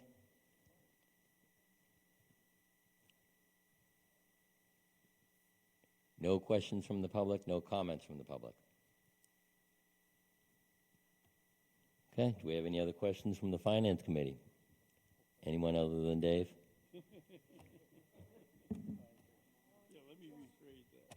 Jess has a question. Thank you, Jess. So one of the other, I think, negatives of having disbanded our earlier committee is that we didn't have any representatives on from the Finance Committee on the current committee. And the one thing I'm still struggling with, even though I really want to move forward with Fire Station, don't get me wrong, is just the financing piece of this. And I feel like if Ed had been on this committee and had worked through some ideas and we had a better funding model that we could all get behind already worked out, then I would feel a lot more comfortable being, going forward and saying, this is great, here's how we're going to pay for it. We would have heard maybe from the public that they're comfortable with how we want to pay for it. The financial piece is one of the biggest pieces that the public is going to be struggling with. And I'm, a little bit disappointed that it seems like we have all these questions about how exactly we could and should fund this still, and we're at the moment of needing to vote. So I guess, what's our plan here before going to town meeting where we could be comfortable with what we're going to present to pay for this? You all set, Jess? Thank you very much for your comments. Anyone else have any questions or comments? No one else in the Finance Committee has questions or comments? Does anybody have an answer for me? John has some comments, questions, and Dave has. John, you're next. Oh, do you want to? Okay. Dave, you're next. No, I let him go first last time. You're up, John. Mark, I think Jess, Dr. Meyer wanted it. were you done, Jess? She wanted sort of a response Oh, to her. okay. Oh, all right, Yeah. I'm sorry. Oh, sorry about that. So, no, and you have a good point. I will say, though, this had been vetted. It had been presented publicly initially to the board. Then it wasn't voted on for another 2 weeks by the board. So there had been a public process, if you will. It wasn't the board had it presented that night and voted. We certainly, I think people know we're always open to questions from the public at any time. So there had been public. It wasn't just that it got put in there at the board that night. They voted it. They had 2 weeks in between. They did not vote it on it the initial night. So there was time and room for public comment. We do work with finance experts. We do work with bond people. I mean, it's not in a vacuum. Bill Rowe has been involved tangentially on running our numbers for us. And when we looked at the lost revenue calculations for ARPA money, I have Sue, who's sort of my financial guru on the team. And so while, yes, to bring in other thoughts is great, but again, these questions could have been brought up, with all due respect to everybody here, could have been brought up in those 2 weeks at a board meeting or sent to us before. I mean, I'd like to look at the TIF question, but again, that's no guarantee for us either. That money rolls off. It comes out of that fund. There's no guarantee that down the road that money won't go away or be taken up for something else or used or be needed by the schools for functioning or, I'm budgeting on what ifs if I do that. This is a slightly more concrete way of doing it, and I know it puts a burden on the taxpayer, but I mean, I think we made a really aggressive attempt to keep that burden as reasonable as possible. That average is on an average $450,000 home, and it was 63, I believe, and that's at the max numbers that we're looking. So likely, I mean, I'm hopeful if we get it down with grants the way we'd like to, with a little bit of help from CPC perhaps, that if we're looking at $55, $56, $58 a year, I realize it's still $58 a year, but when you divide that out by the 4 for the quarters, my math, I don't know, $15, $16 a quarter, you start to try to figure, I don't want to jump into people's finances. For some people, I know that's going to be a struggle either way. But for the vast majority of people, for the service that we're going to be able to provide or continue to provide and improve on, I guess those are the questions we sort of have to weigh collectively, and I think that's what town meeting has to look at with representative government. I think that's really where it meets the road. So, Jess, does that answer your question? I'm so sorry that I didn't realize you had a question. I'm sorry. I feel That's terrible okay. about this. I'm going to apologize publicly. I'm sorry. I'm tremendously it's fine. sorry, Jess. I didn't realize. Yeah, I guess I'm hoping that the answer back from bond counsel is we might be able to add some flexibility into the language that we'll be approving potentially, so that we have some options for where we might be able to reduce some of these costs. So that's where I'm at right now. I can assure you that if at any chance there's money to be used, I will be right there with you, jumping on using it and getting it off the taxpayer.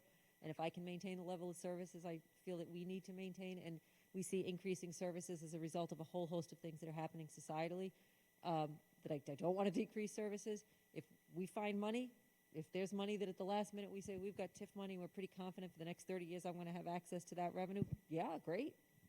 So we'll put in as much flexibility as possible into that motion.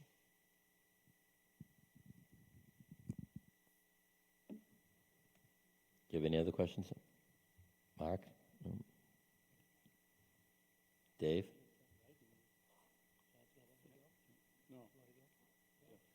You guys want to argue over this? Dave, you're next. I just wanted to make sure Jess was done, that's all. I wanted to make sure Jess was done. Mark, you had mentioned earlier that, I believe you had, that the building inspector had kind of reviewed this concept plan and he was on board with that. You also mentioned that the planning and conservation are going to need to go through the process.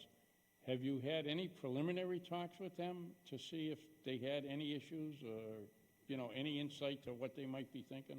Yeah, so the conservation agent in JC, he's been in and outside this plan. He's reviewed the plan. He was out on the site today with us doing the soil test bits.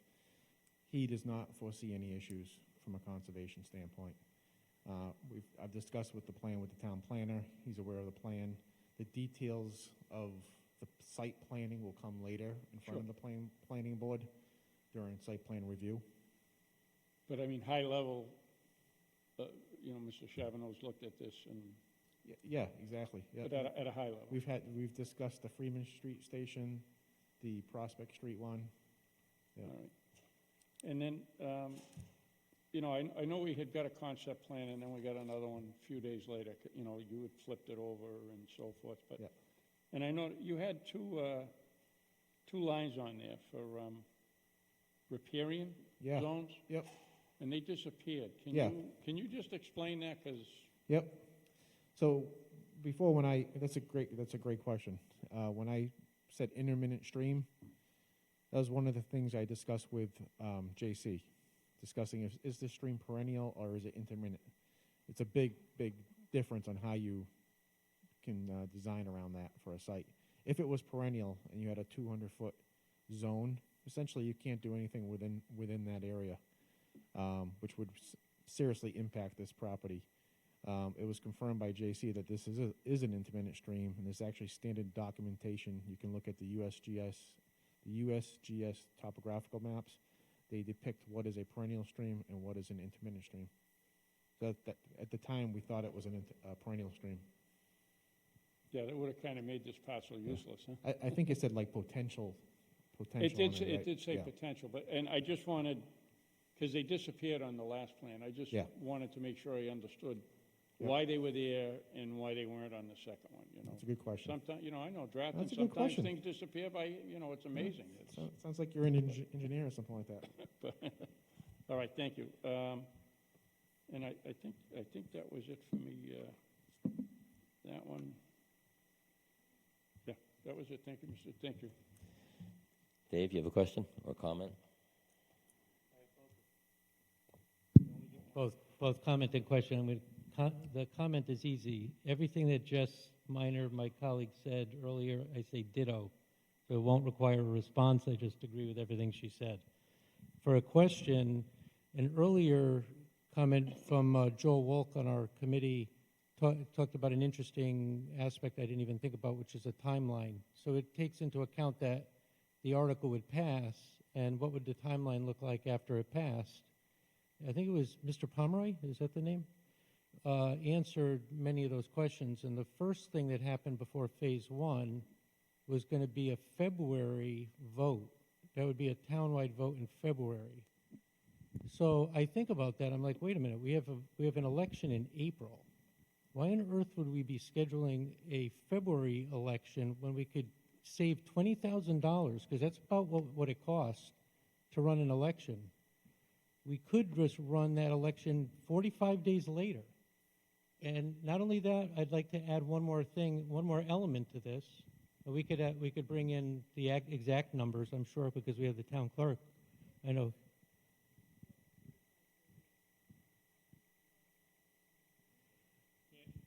We cannot hear you. Please use the microphone. And we do have the town clerk here who would like to chime in. I yield my time to the Okay.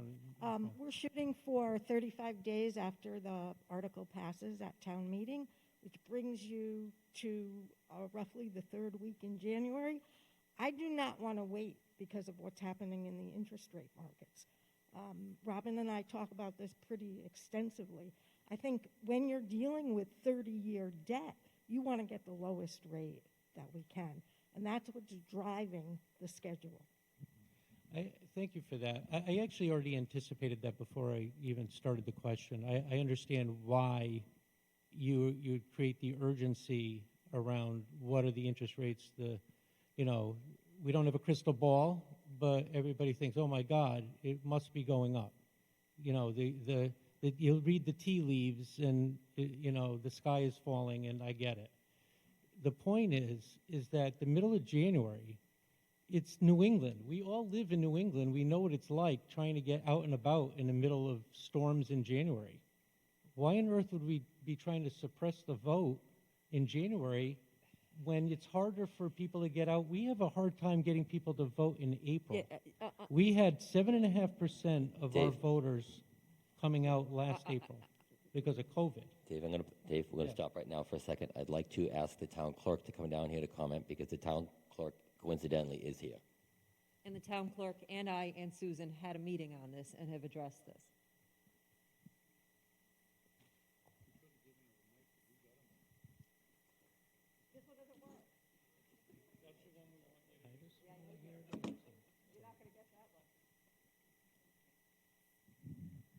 Hi, everybody. I'm Stephanie Crow, the town clerk, in case none of you know who I am.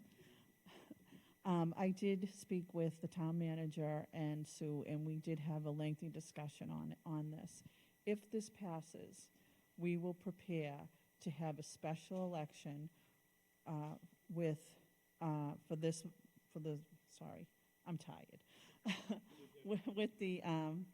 for the fire station.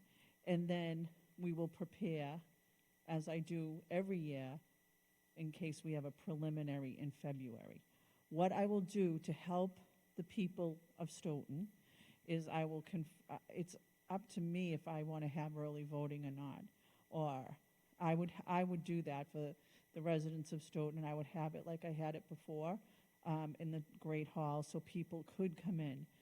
I would talk to the senior center to see if there's inclement weather. I would ask to see if I could have people schedule pickups during the day so that they could go all around and pick up our seniors, bring them to their precincts, let them vote, and bring them home or to wherever that they would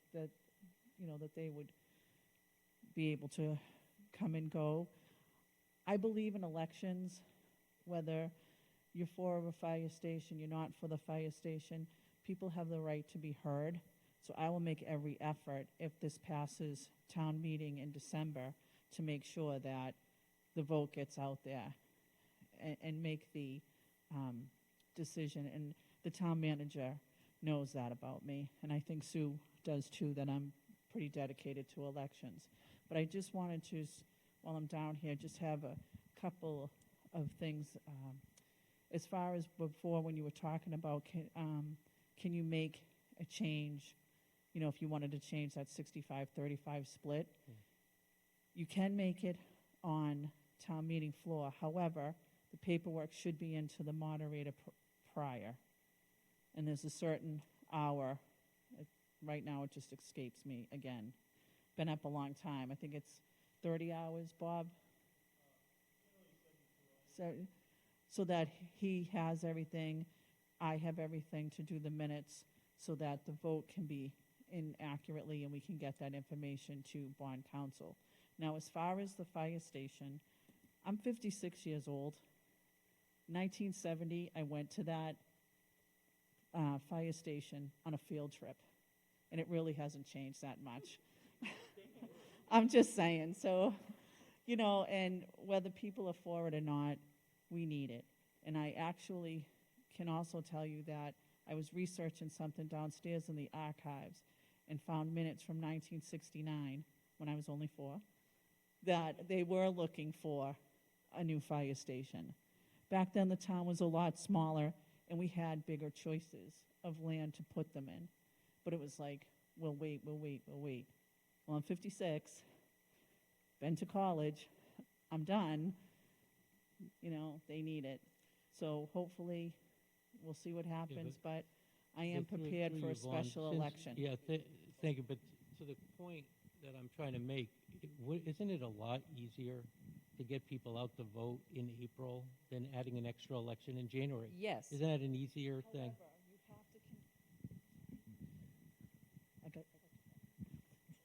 However, on this, I understand.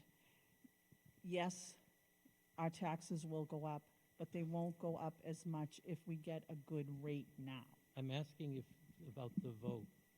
How does it affect the vote? Isn't it easier to get people to vote in April? And doesn't it save us $20,000 to wait? People are going to vote if they really care about something. Doesn't matter what the weather's going to be, Mr. Laurie, they're going to get out to vote. Is it easier for me to take a vacation? But do I? Ask the town manager. I I don't. have all the confidence in the world that you would do everything to move mountains to do that. Point is aren't more people going to say, oh, forget it, there's a few inches of snow, forget it, I'm staying home? I think that That's why this has we- been, I think we've answered this back We and forth already had enough. a long meeting on early voting. I'm going I to wanna jump in. say, I'm going to jump in. yeah, you have I to think we've stop that. answered. That's I think way off base. I'm jumping in here. All right, thank you. I think Say, this has been Steph- asked and answered, and we're not going to Stephanie, do this all Before night. you run, would they, Stephanie, just a quickie, in regards to this proposed special election, would there be absentee balloting available? For the question, I would verify that with the state. I cannot answer that accurately. Okay, thank you. However, to go back to Mr. Laurie's question, if it would save us money, if we don't have I have to always prepare for a preliminary election every year, no matter what. If we don't have a preliminary election, that money for the special election is still there. It's not going to cost us anything extra that's not already in my budget. If that can help everybody. Thank you very much. Do we have any other questions from the public? I thought I saw a hand up over there somewhere. Oh, yeah, he did. That was nice of him. Do we have any other questions, comments from the Finance Committee? I also agree with my colleague Jess on the comments. Any other questions, comments from the public? Public, IGR, Muni Ops, nothing. Mark? Okay. That finishes IGR, so I guess that, you have everything, presentations done, questions? No more questions from the public, correct? All right, then we'll be, IGR can close the public hearing now. And you can get your votes done tonight, you can do that.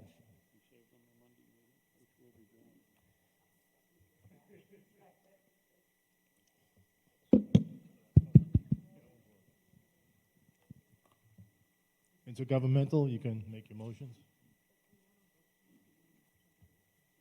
No, you just close the public hearing. Mr. Chair. Yes. The correct procedure would be to make a motion to close the public hearing for IGR. Yes, they can close the public hearing. Okay. And if they want to vote, they can go ahead and gather the votes. Just don't close the meeting. Just don't close the adjourn. public hearing, and they can go vote in the corner or whatever. Is that what you like? If they're ready to vote.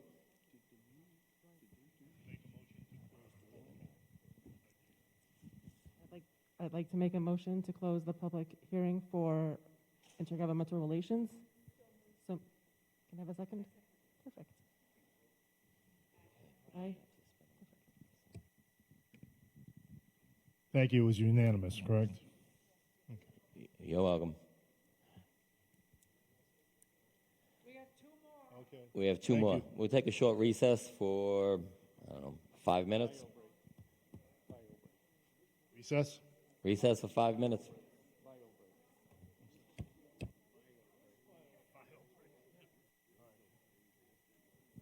We're in recess.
Okay, we're good. But the, so I called, he's, Tom is flipping. He goes, he was pissed. They haven't even, I don't. she took out a sheet and they took the DA and nobody said it was the guy. Nobody said Yeah, it was the exactly. guy who bought it. Aye. Nope. Yeah, your article's done. Yeah. Okay, we're gonna get ready to come back from recess.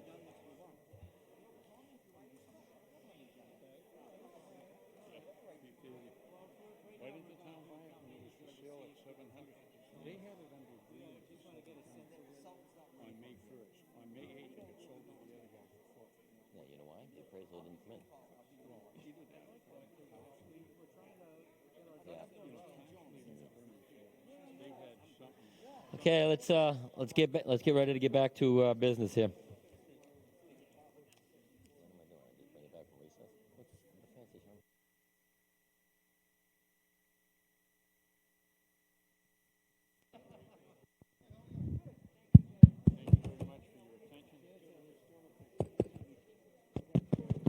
Could everybody please take their seats? We want to continue this and get out of here before tomorrow. Thank you. Okay, we're going to reconvene from recess and pick up on Article, let's see here. We've done 2 and 1 and 3 and the other night, so we've got to do 6, 7, and 8. Unpaid bills. Let's take unpaid bills. Article 7, unpaid bills. Because we're doing 7. Because we're doing... We're on Article 7. We'll be done quickly with this. This is pretty short. Bills right here. That's why I'm looking at Article 7. You awake? Oh, hang on, Bill. Hang on, Bill. Here, hang on, wait. Okay, now, Bill. Go ahead. Good evening, everyone. Bill Rowe, Town Accountant. Thank you for letting me join virtually. So these, if you're new to the committee, you may not be aware that any invoices that come in for services rendered or goods received after the close of the books, they need to be presented to the town meeting to authorize payment. You have a list of them in the warrant. It's around $3,038. And what generally happens is we take the responsible department and we'll transfer money out of their budget and into an article and then pay the bills out of that article. That's basically it. I can't remember off the top of my head whether it's a 9/10 vote or a 4/5 vote at a special town meeting, but I'm sure the moderator will be aware of that. We'll figure it out before the end, but that's what happens. They need to be authorized by the legislative body before they can be paid if they're after the books are closed. So that's it. Thank you very much, Mr. Rowe. Do we have any questions from the Finance Committee? Diane has a question. Where is this money coming from?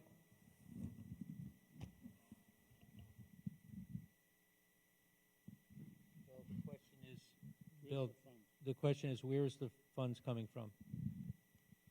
The funds will be coming from the department, responsible department, out of their fiscal 22 operating budget. Everyone hear that? Mr. Rowe said that the funds would be coming from the responsible department from their FY22 budget. Correct, Mr. Rowe? Yes. No additional cost to the town. No additional cost to the town. That was the response. Any other questions or comments in regards to Article 7? This is just a Finance Committee one, so we'll go to the public.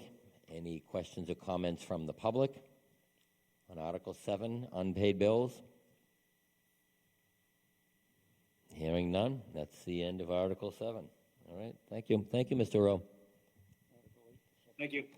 Let's go to Article 8, supplemental, fiscal year 22 departmental budgets. Mr. Rowe, do you have anything to say on this?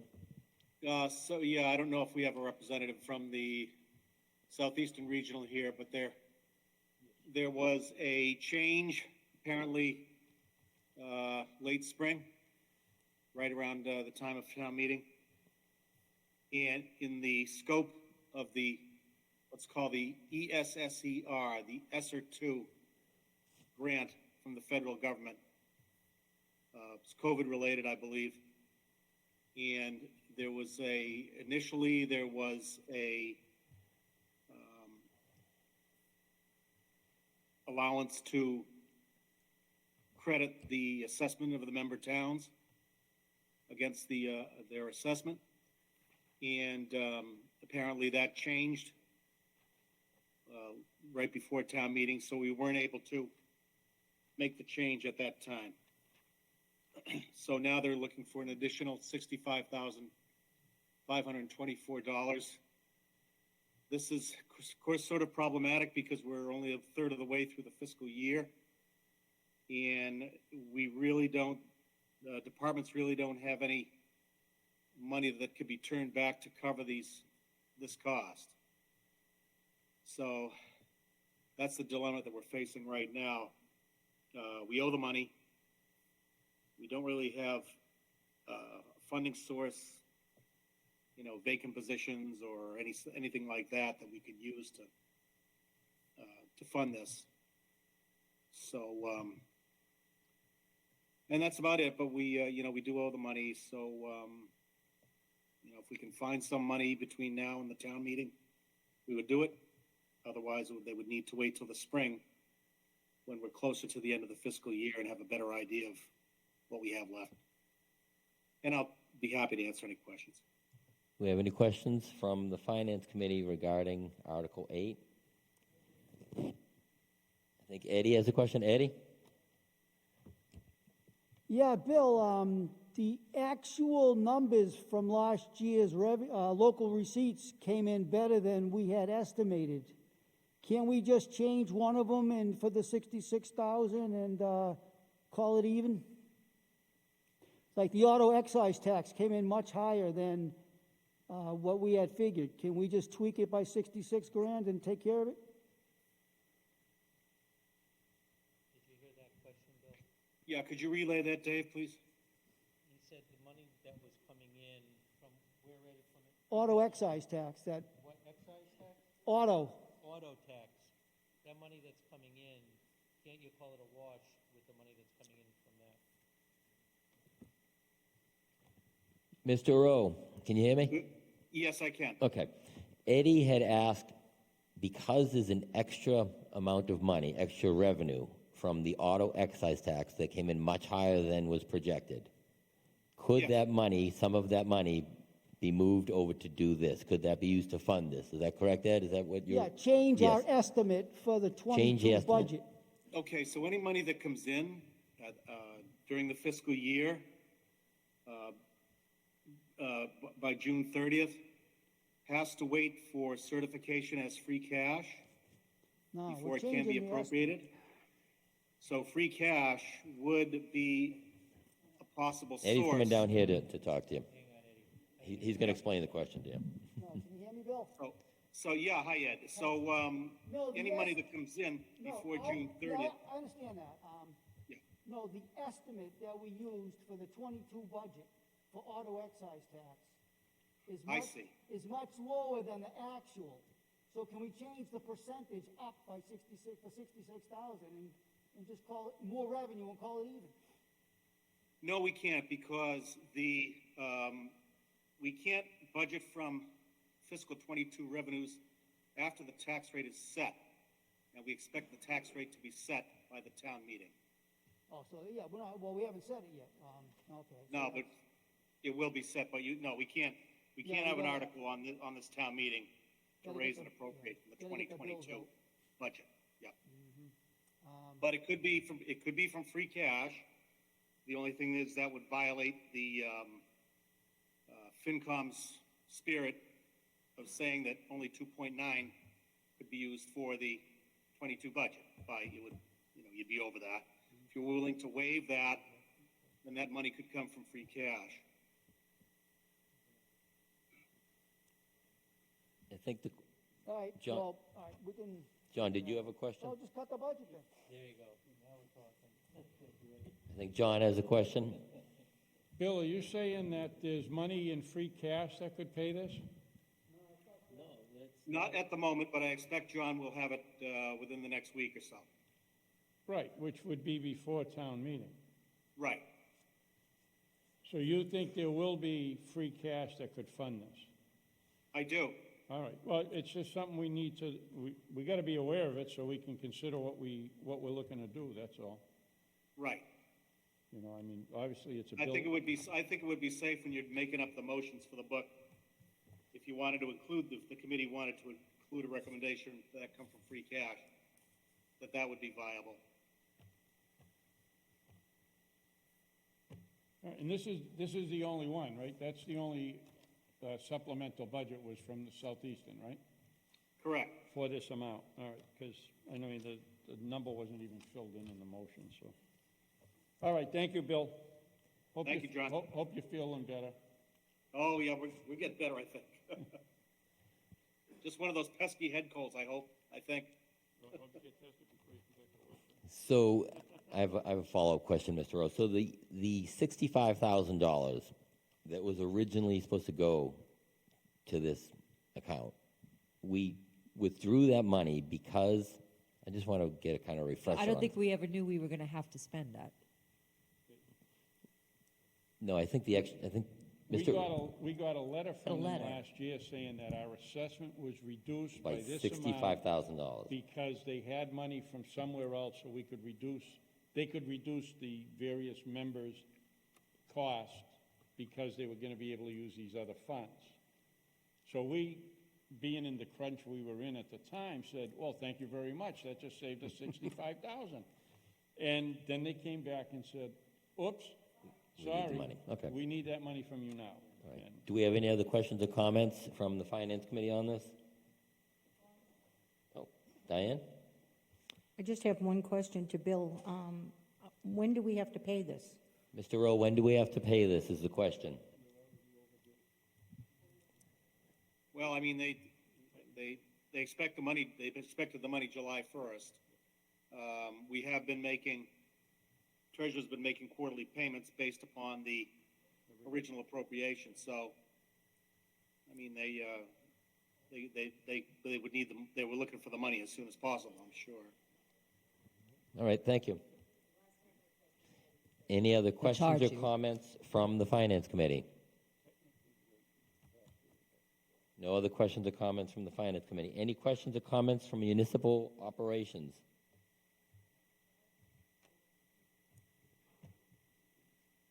None? Questions or comments from the public? Hearing none?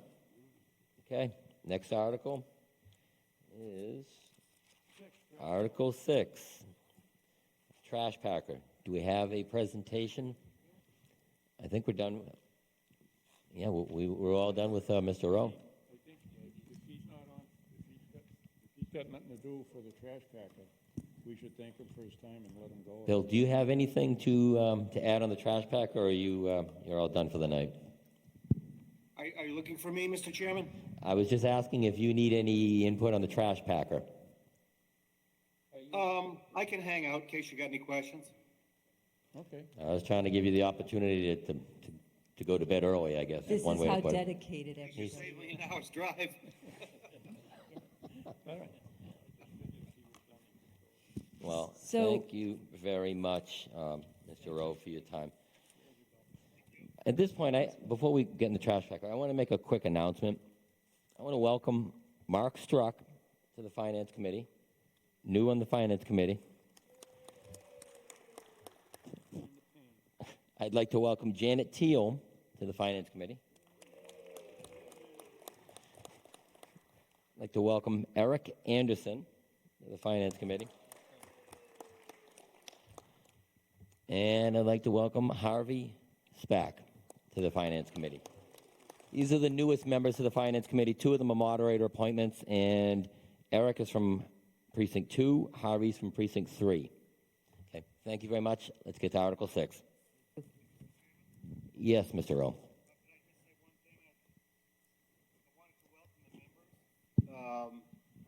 There is when there are a lot of people in the private sector, they're baffled as to how municipal finance operates. There's a very good guide that the DOR puts out. I used to send it out routinely to new officials. Have gotten kind of away from that. So if you want me to, I can forward that to David, and David could distribute it. That would be great. Thank you, Mr. Rowe. Okay. It's self-serving. It certainly makes my job a lot easier. Well, thank you for the selfishness, okay?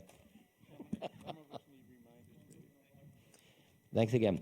Article 6. Thank you. And very quickly, we have tried to be cognizant of rotating our purchases and staggering our purchases for our capital fleet. I'm in the process of working on a large-scale 5-year capital plan for the town. And part of that includes looking as we go forward how we are going to buy out. And this came up, Jess Miner brought this up, Dr. Miner brought this up when we were talking about it since golf course small equipment. You know, we had to buy it all in 1 year because we'd been patching it together and then it all just broke and couldn't be fixed anymore. With the nature of equipment and the life of equipment today, it doesn't have the durability that we're going to see 40 years from now, that we're going to be able to patch things together the same way. They're not designed to last. Technology changes. So we're trying to introduce an appropriate progression of our fleet, our large-scale fleet, our heavy equipment. As you know, we put a trash packer on before, I think in the spring, and we are asking for another one now. The reason we are moving quickly on this, and Tom can address some of this, is the wait time on these right now are over a year out to get the packer we got ordered in the spring. The one we ordered in the spring, we're lucky to see that in the late third or fourth quarter of 22. So this is why we want to be on these a little proactive. The other thing is that, you know, we were talking today about our gasoline usage with the prices going up, for example. The fuel efficiency on the newer vehicles, the longer we keep these vehicles in the fleet that are 15 years old, 18 years old, environmentally, and from the standpoint of gas efficiency, fuel efficiency, they're actually beginning to cost us money. The repairs are becoming more prohibitive than the actual process. And then I'll turn it over to Tom to give a few words on it. Thank you. As Dr. Grimm said, basically our fleet is aging. We have 9 trucks that are in use daily, and there was a spreadsheet in the handout that shows the age of the truck, and we're showing a 10, 12, and 15-year replacement date for those. Right now, 5 of those 9 trucks are beyond the 15-year replacement date. Hence, we're trying to get them back into a more orderly, timely fashion to replace them. The older trucks don't seem to last as long as new trucks. Typically, I like to bring capital stuff in the spring, annual town meeting, not a special town meeting. However, with the supply chain issues and availability of these trucks, it was recommended that we try to get one ordered now. If one's approved in December, we're probably looking at 2023 before we see that vehicle. So we're a little bit of advanced planning here, so that's why we're here at this point. If you have any other questions, I'll be happy to answer anything. Questions or comments from the Finance Committee? I have a question. All right, Chet, you're next. Hi, thank you. My question is, can we replace the hydraulics and compactor in the back of the trucks instead of replacing the whole truck and chassis? Has that been considered? Yes, it has. Well, let me finish, please. Is the trucks diesel or are they gas? All the trucks are diesels.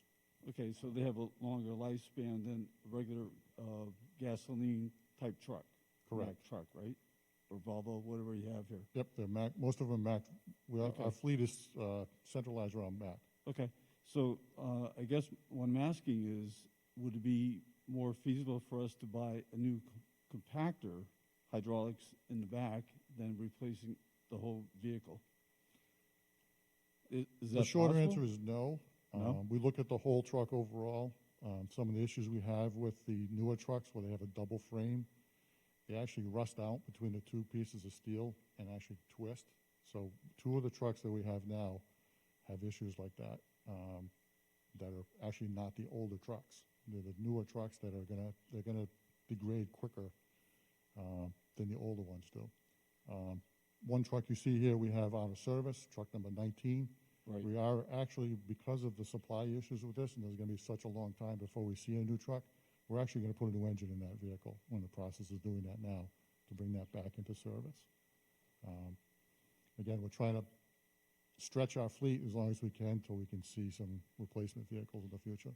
Well, I'm thinking the same thing, obviously, but I'm looking at, instead of buying a $500,000 vehicle, spend $200,000 or $300,000 to replace the compactor in the back, which most of the things that happen on that is mostly hydraulic. Mostly it's the steel itself. The hydraulics are fairly, we can keep those working. It's the steel Right, bodies that because actually rust out. Typically through the life of a trash packer, we'll replace replace the floor at least once. The paddles are replaced. They're almost a wear item. Hydraulic hoses, pistons. We do all that maintenance to keep the thing going. By the time we're done with it, it's usually a frame issue, mileage on the truck, hours. I just asked the question and just, wanted to see I if it was, understand. The other thing is we take those trucks where the packer portion of the truck might be beyond its useful life, but we'll turn that cab and chassis into a vehicle for snow. If you look at a lot of our our Sanders, they're old trash trucks. We did that with one of the trash trucks, right? Didn't we? Excuse me? We took the body off, the compactor off, and made it into. Yep, we put a hook lift on it. Yeah. So that runs. That was our second hook lift. So Yeah. the one. So it we was still have placed, was life. just We came have out of life service. with So vehicles, just not for the purpose of picking up trash. the or- town of or Stoughton, when they get recycling. rid of a piece of a vehicle, it's done. Typically, we'll take, instead of trying to buy a new truck exclusively for sanding, we'll take a truck that has some life left in it. I Maybe know not you, as it's a you do a intended great use, job but down there. I know that, but I'm just, throwing things out. That's No, all. I understand. Just asking questions. Thank you. We look at every option before we sit before you I'm guys. sure you do, to- and so does Paul. To get a new truck. Thank you. Thank you. Do we have any other? Mark, you have a question? Thank you. You said most of your fleet is Max? That's correct. I think we have 2 auto cars. Have you looked at other manufacturers since the frames keep rotting out? If it seems to be a problem, why do you keep buying the same product? It's not You know. exclusive to Mac. It's the industry as a whole. The way the frames are designed, they're not the heavy one-piece steel anymore. They take 2 C channels and sandwich them together. So it's not exclusive of Mac. It's the way they manufacture trucks these days. Just trucks made in America or outside, or? The way they design and build a truck now, the frame is not what they used to be 20 years ago. Thank you. Thank you. Jess has a question? Yes, thanks. First, since you mentioned Cedar Hill, and I'm glad you did, quick update for us. How many of the pieces of equipment that we authorized to purchase with cash for this summer for the emergency were acquired, and when? I will find out. I know they had been ordered. I will find out if they've arrived. Okay. 1. Are the rest on order? The rest are on order, right? Is it supply waiting? We're just waiting? Yeah. Just a supply Yeah, issue? but we have ordered them, yes. Okay. They really were an emergency, honest. Yeah, We well, did, we were I, of all people, argued to get the cash. I know, they still are mad at me for this. And to get them because it was so urgent that they were there this summer for the golf season.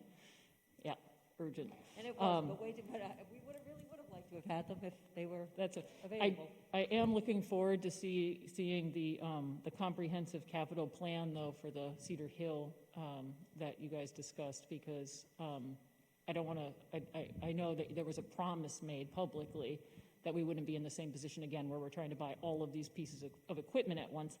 And that brings me to this article more specifically, which is, according to the plan that's submitted here, we're talking about 6 extremely expensive trucks within 4 years' time. And I don't really feel like that's a plan. So and I'm going to jump in, and poor Tom has put this as his wish list. But Okay. my preliminary capital plan does not necessarily, with all due respect to Tom, what happens is the departments have a list of what they plan on doing, and I put those all together sort of on a sheet and say, okay, what do we realistically think? And yes, do I agree with Tom that over the next several years we will need to purchase several of these? Yes. That plan that Tom produced is not a locked-in-stone plan by any stretch. That's Tom's wish list. That's not necessarily what will happen or what will be officially presented. It's just, I mean, the departments all have in their minds what they would like, and I admire and respect that they all come aggressively on behalf of their departments, and then my job is to say, maybe we need to spread these out a bit, if appropriate. And in all honesty, if it's not, and it's more cost efficient to put some things up front closer together, then I do. But that's not fixed in stone. That's just to give you a general sense of what Tom feels his fleet is going to need. Are there some I'm going to sit down and say to him, Tom, can we hold 6 months? Can we hold a year? Actually, I think Tom wanted 2 originally on this. He was going to ask for 2 tonight, and I'm like, let's just do 1 for now. So those are always ongoing discussions we all have, and that's a finance team discussion, a lot of times a budget team discussion as well. Yeah, because it connects to with what's in the warrant. So I'm a little confused because it's listed as taking this from free cash, but I guess to Mr. Rowe, I thought he just said we don't really have any free cash yet. Am I misunderstanding that? Oh, he left. Whoops. Sorry, I thought he said he was sticking around. He didn't take the opportunity to leave, so he's here. Oh, he is? Oh, good. Whew. Hi, Bill. Yeah. Go ahead, Dave. Yeah, we have a question from Jess Minor. Jess, do you want to repeat it, or do you want? Can you relay it, Dave? I can't. Yeah, you relay it. You heard me, right? Yeah, there was a question about whether or not we had free cash available since it's a special town meeting that it's coming up on. So how do we know if there is free cash, if it's not certified yet? How do we know it's there? I believe it will be there. Not exactly blind faith, but fairly good faith that we will have it by the town meeting comes around.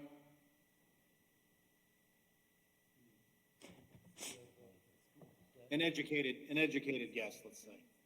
I believe we'll have it within a week, and I believe we will have at least 300,000 over the 2.6 million Aren't we that going we to need for the budget. Okay, are we going to need 365,000 and change? Because we just talked about the last article for also. So do you believe that within a week we're going to have over 365? As a matter of fact, the Department of Revenue asks if you have a town meeting scheduled from which free cash is being appropriated.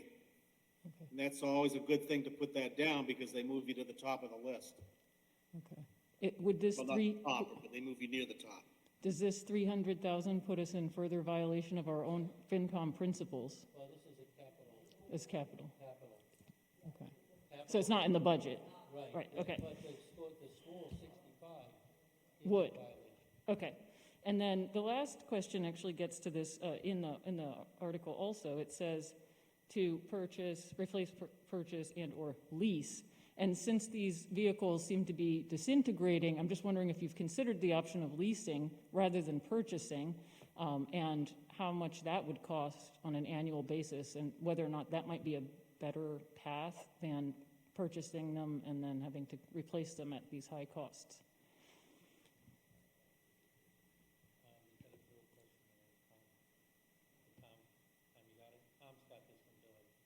Okay. Yeah, that was for Tom. Obviously, there is always the option to lease it. Typically, we maintain them. We will keep historically, the town's kept these vehicles well beyond the so-called service life of a vehicle. So typically, like I said, our fleet now is around 16 years old. Other people in this industry don't keep their trucks that long. So I think we get a better bang for our buck by buying them. There'll be a cost involved with leasing them, a finance charge. Do you know how much this would be per year to lease rather than purchase? They would set it up like a regular loan, you'd be paying an installment loan on it, and I'm sorry, I can't hear you very well. they would set it up as a loan payment. There'd be a payment similar to if you financed it. Right, but just like, what would that cost be for a year to lease? Forgive me for interrupting, but I think the question is, how many dollars would it cost per year? Would that be a good summary, Yeah, Justin? that's all Thank I'm you. asking. That might be a better question for Bill. I was just trying to It's just clarify. Whatever the percentage rate would be. Okay. Yes, the question is, there is an option for a lease inside the motion or the article, and if it's a 3-year lease, how much are we talking about per year over 3 years? If it's a $300,000 estimated cost? That I don't know. It would be a municipal finance lease. They're usually not quite as good as the treasurer can get on general obligation bonds, but they're right around that area. The interest rate is it's called a municipal finance lease. I've seen them before. We don't generally do those. Can I piggyback on that question? Does that mean that this becomes a borrowing article because leasing is an option? Leasing is, you're taking on debt, so yeah, that would need, 2/3 vote in the whole business. And, I'm not sure if bond council would need to approve that before we can spend or not. I'm just not sure. I need to ask the chairman a question. Chairman, we have the policy of not using free cash for operating expense. Does debt from a purchase like this constitute an operational expense that should not be using free cash, or is it a capital purchase that we are allowed to use? Are you referring to the lease? Yeah, As- the lease, is it a capital purchase or is it an operating? We have a policy, right? It's a debt payment. A debt payment, I would think, would fall under operational. It's operational. That's my opinion. So isn't this problematic as written because it says that the town vote to transfer from free cash the sum of $300,000 to replace and/or purchase and/or Mr. Chairman? lease? Yes, Mr. Rowe. I just wanted to, if Tom was intent upon doing this as a lease, then it would need to come from his existing operating budget. We wouldn't be able to, it's too late to increase his operating budget for this year. So that's another thing that you might want to consider. So that's the same answer. So he'd have to squeeze that into his operating budget if he's gonna want to pay out If he's the first pursuing a lease. Yeah, and there was really no intent to lease at all, and I think that language went in with the lawyers as pro forma kind of language and/or lease, so when it came in as free cash, she left it in there. I know what you're saying, but it's an and/or. It's not, if we were to lease. There's two types of leases, as most of you know. There's the operating lease where we basically just rent the equipment, and then it goes back to the lessor at the end of the term. And there's also a lease purchase where we, which is like a capital purchase where we own it at the end of the term, or we, get a bargain buyout. The capital lease is considered to be debt, so that would need borrowing authorization. And I think to your point, free cash can't be used. That's right. Right, that way. And this would authorize that if it were voted up. If we went with that option, right. But that wasn't, the option was to, we really were planning. I think it's problematically written, but I'm still, I'll just say, interested in hearing the dollar figure, because I would be interested in knowing, if it's a 3-year lease and you have like new equipment constantly, and then you take away all of those maintenance costs and all of the other expenditures, it'd still be interesting to at least hear or know what that cost would be that would have to be folded into the annual budget, as opposed to capital expenditures in large amounts over time. So I would like to know the comparison, and I'm not hearing any numbers. Number one, it's a very specialized piece of equipment. It's not like buying a car. You're buying a cab and chassis, and you're buying an accessory that goes in the back of it. So that would be, I have to find somebody who's willing to do that, to buy this, purchase it, build it, and then lease it for a short period of time. and either have a resale or not. So I think I wouldn't say it's not totally impossible to do, but it's not something that's done commonly. Typically, municipalities lease them because they don't have the cash to buy them. They'll do a lease, so they do that as part of, they make payments over time. But like I said, it's not totally out of the question, but it's highly unusual for a piece of equipment like that. Yes, I would just suggest that when we take this up, if we're in favor of the article, that we get rid of that out of the motion. We make it a recommendation, it's strictly cash purchase. That's how I would suggest we would approach that. I would support that. I'm just saying, when we come to deliberations, that's one of the considerations we'll take. And I just want to let people know, I've been messaged that they're looking to have us leave the school by 11. Just thought I'd pass that on.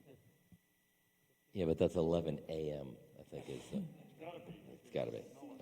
I will Jess. I will cease asking questions, thank you. No, Jess, you ask as many, if you have other questions, please ask. I'm not worried about the 11 o'clock.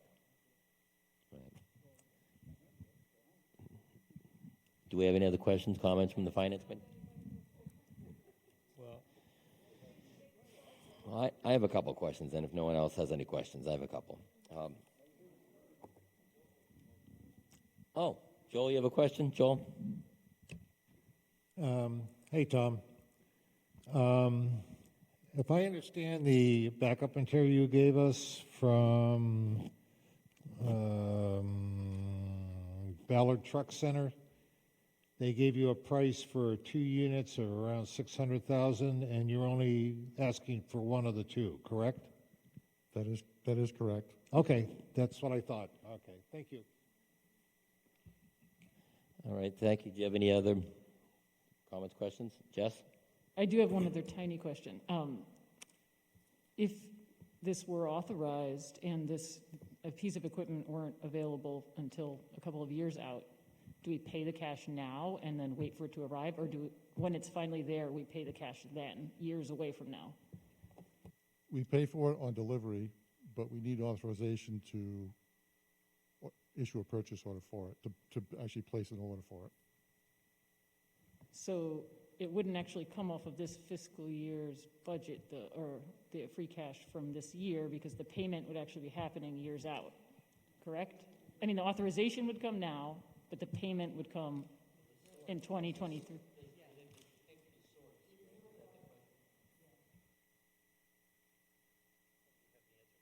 Mr. Rowe? Bill? Bill, we need help again. Yep. Okay, Yes, go ahead. Here's the question. Jess has asked if the truck is ordered now or after town meeting, whatever, and payment is due upon delivery, and delivery is not until 2023, the payment comes from that year, or the payment comes from this year? Is that the question, Jess? That's the question, Mr. Rowe. So if the payment is due in 2023, then the lease contract would have to say subject to appropriation. And the lessor would have to agree to that Let me term. stop you there for a minute. We're not talking about the lease now. We're talking about if on a purchase for the truck.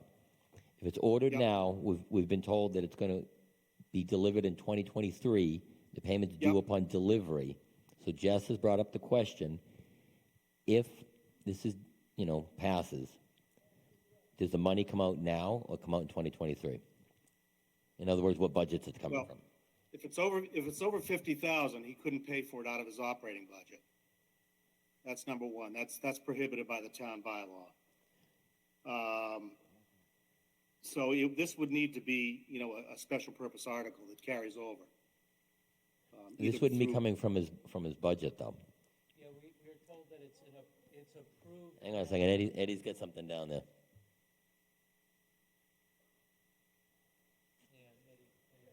I'm not sure if Mr. Rowe's following the question.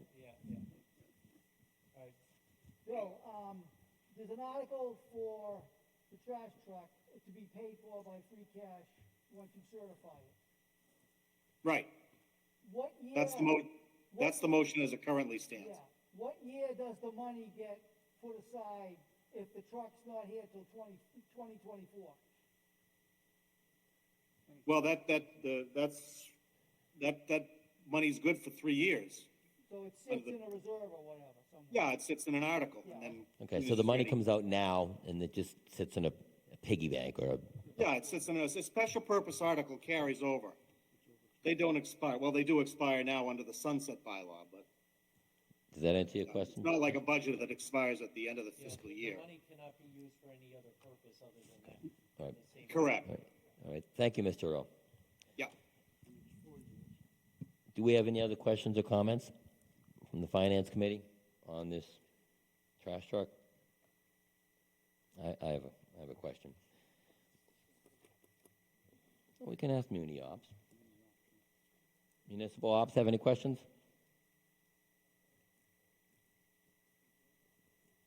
I think we have a question here.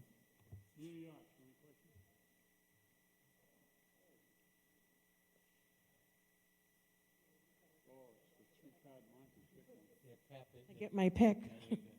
Karaoke. I know that in the past, I've been on Muni Ops for several years. Heidi Tucker, Muni Ops, Precinct 8. Normally, there is some sort of schedule, I don't know, I'm going to use that loosely, about projecting when we're going to need new vehicles in the fleet, whether it be for DPW, the fire station, or the police. And I'm wondering if this fits on there, or is this something that's new? Because I know these break down. I was embarrassed because one time one of the trash trucks broke down in front of my house. It was like, oh my gosh, was it me? But it was a light trash week. So I'm just wondering, is this something that is one of the older trucks that was projected to be replaced, or is this kind of a surprise kind of thing? It will replace one of the older trucks. We have two vehicles, one's 28 years old and one's 25 years old. My assumption it's going to be one of those two. We'll make a determination when this truck does arrive. That's not set in stone. If something else happens catastrophically to the other 7 trucks, but that decision will be made when it does actually come in. Do we have any other questions from Muni Ops? No? Any questions from the public on this? Hearing none. I have a couple questions on this. In relation to the last question about why we're replacing one, looking at the chart that's included in the article, there's a 1993 in here, there's a 1996 in here, but we're choosing to replace the 2000. Is there a reason for that? I'm looking at it circled on the article. That is just highlighted that Packer's out of service right now. That's when I spoke about earlier that we're going to be putting a new engine in based on the availability of new trucks. Again, we won't determine which truck we're actually replacing until the new one shows Okay, up. well, I just saw it circled in here, and it's on the little chart. That's why I was asking. Okay. Is the 96 ordered? So my other question is, looking back at all these trucks here, the list of them, you have a 1993, you have a 96, you have a 2000, a 2003, a 2005, a 2009, 2 of the 2013s, and then a 2016. So over those, whatever that is, 23 years, we've got all those trucks. And if you look at those numbers, from 93 to 96 is 3, and I don't have to give you the math lesson on it.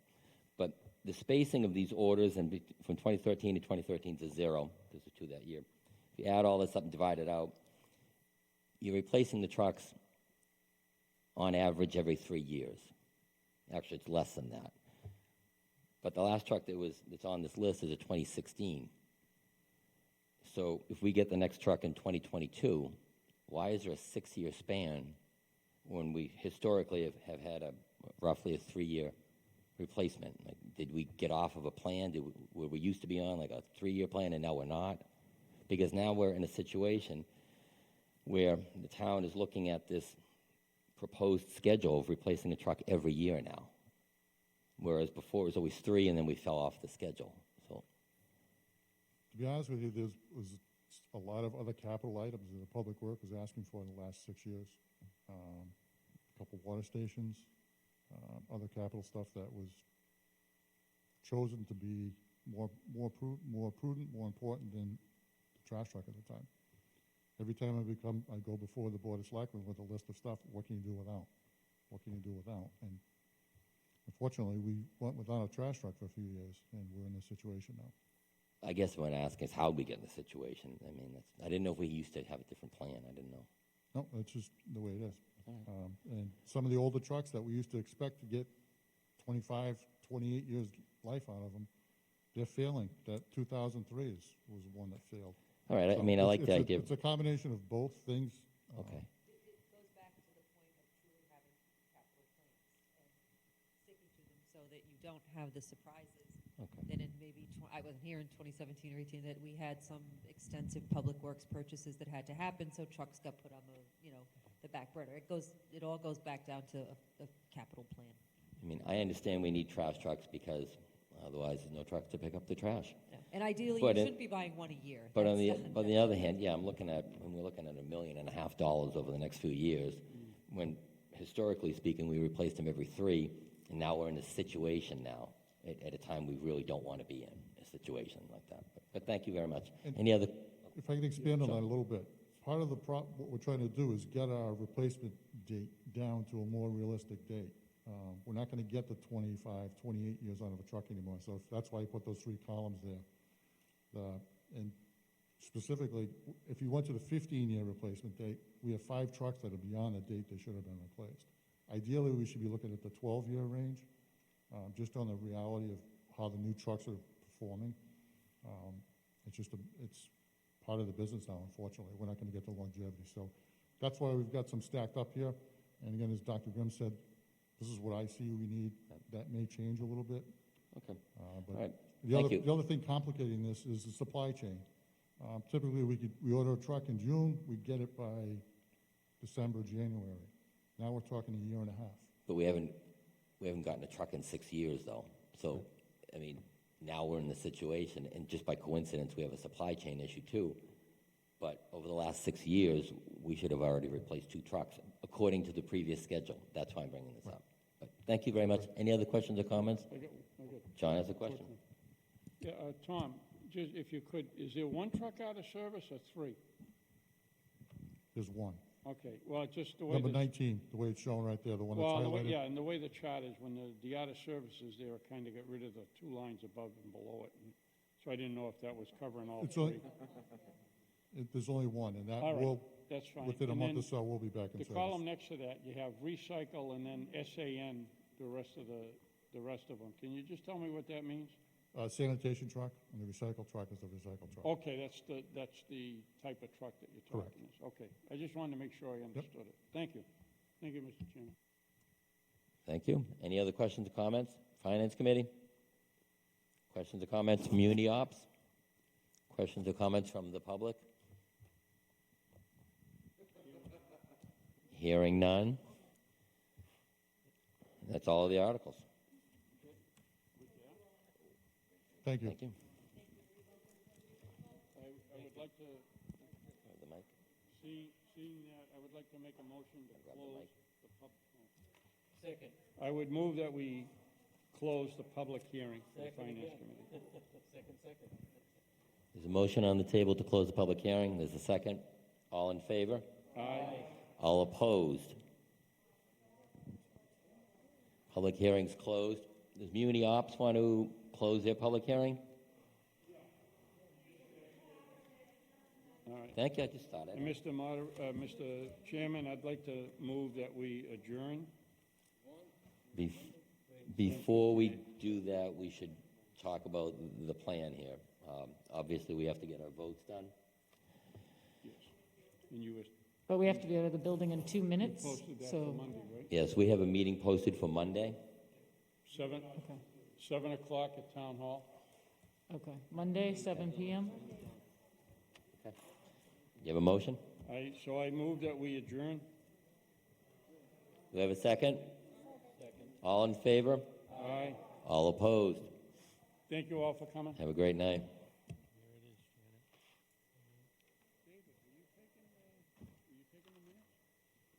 No, Dolores is taking it. Huh? No, she just needed help. She just wants help with it. Oh, okay. Because she needed like attendance. she wasn't on. No.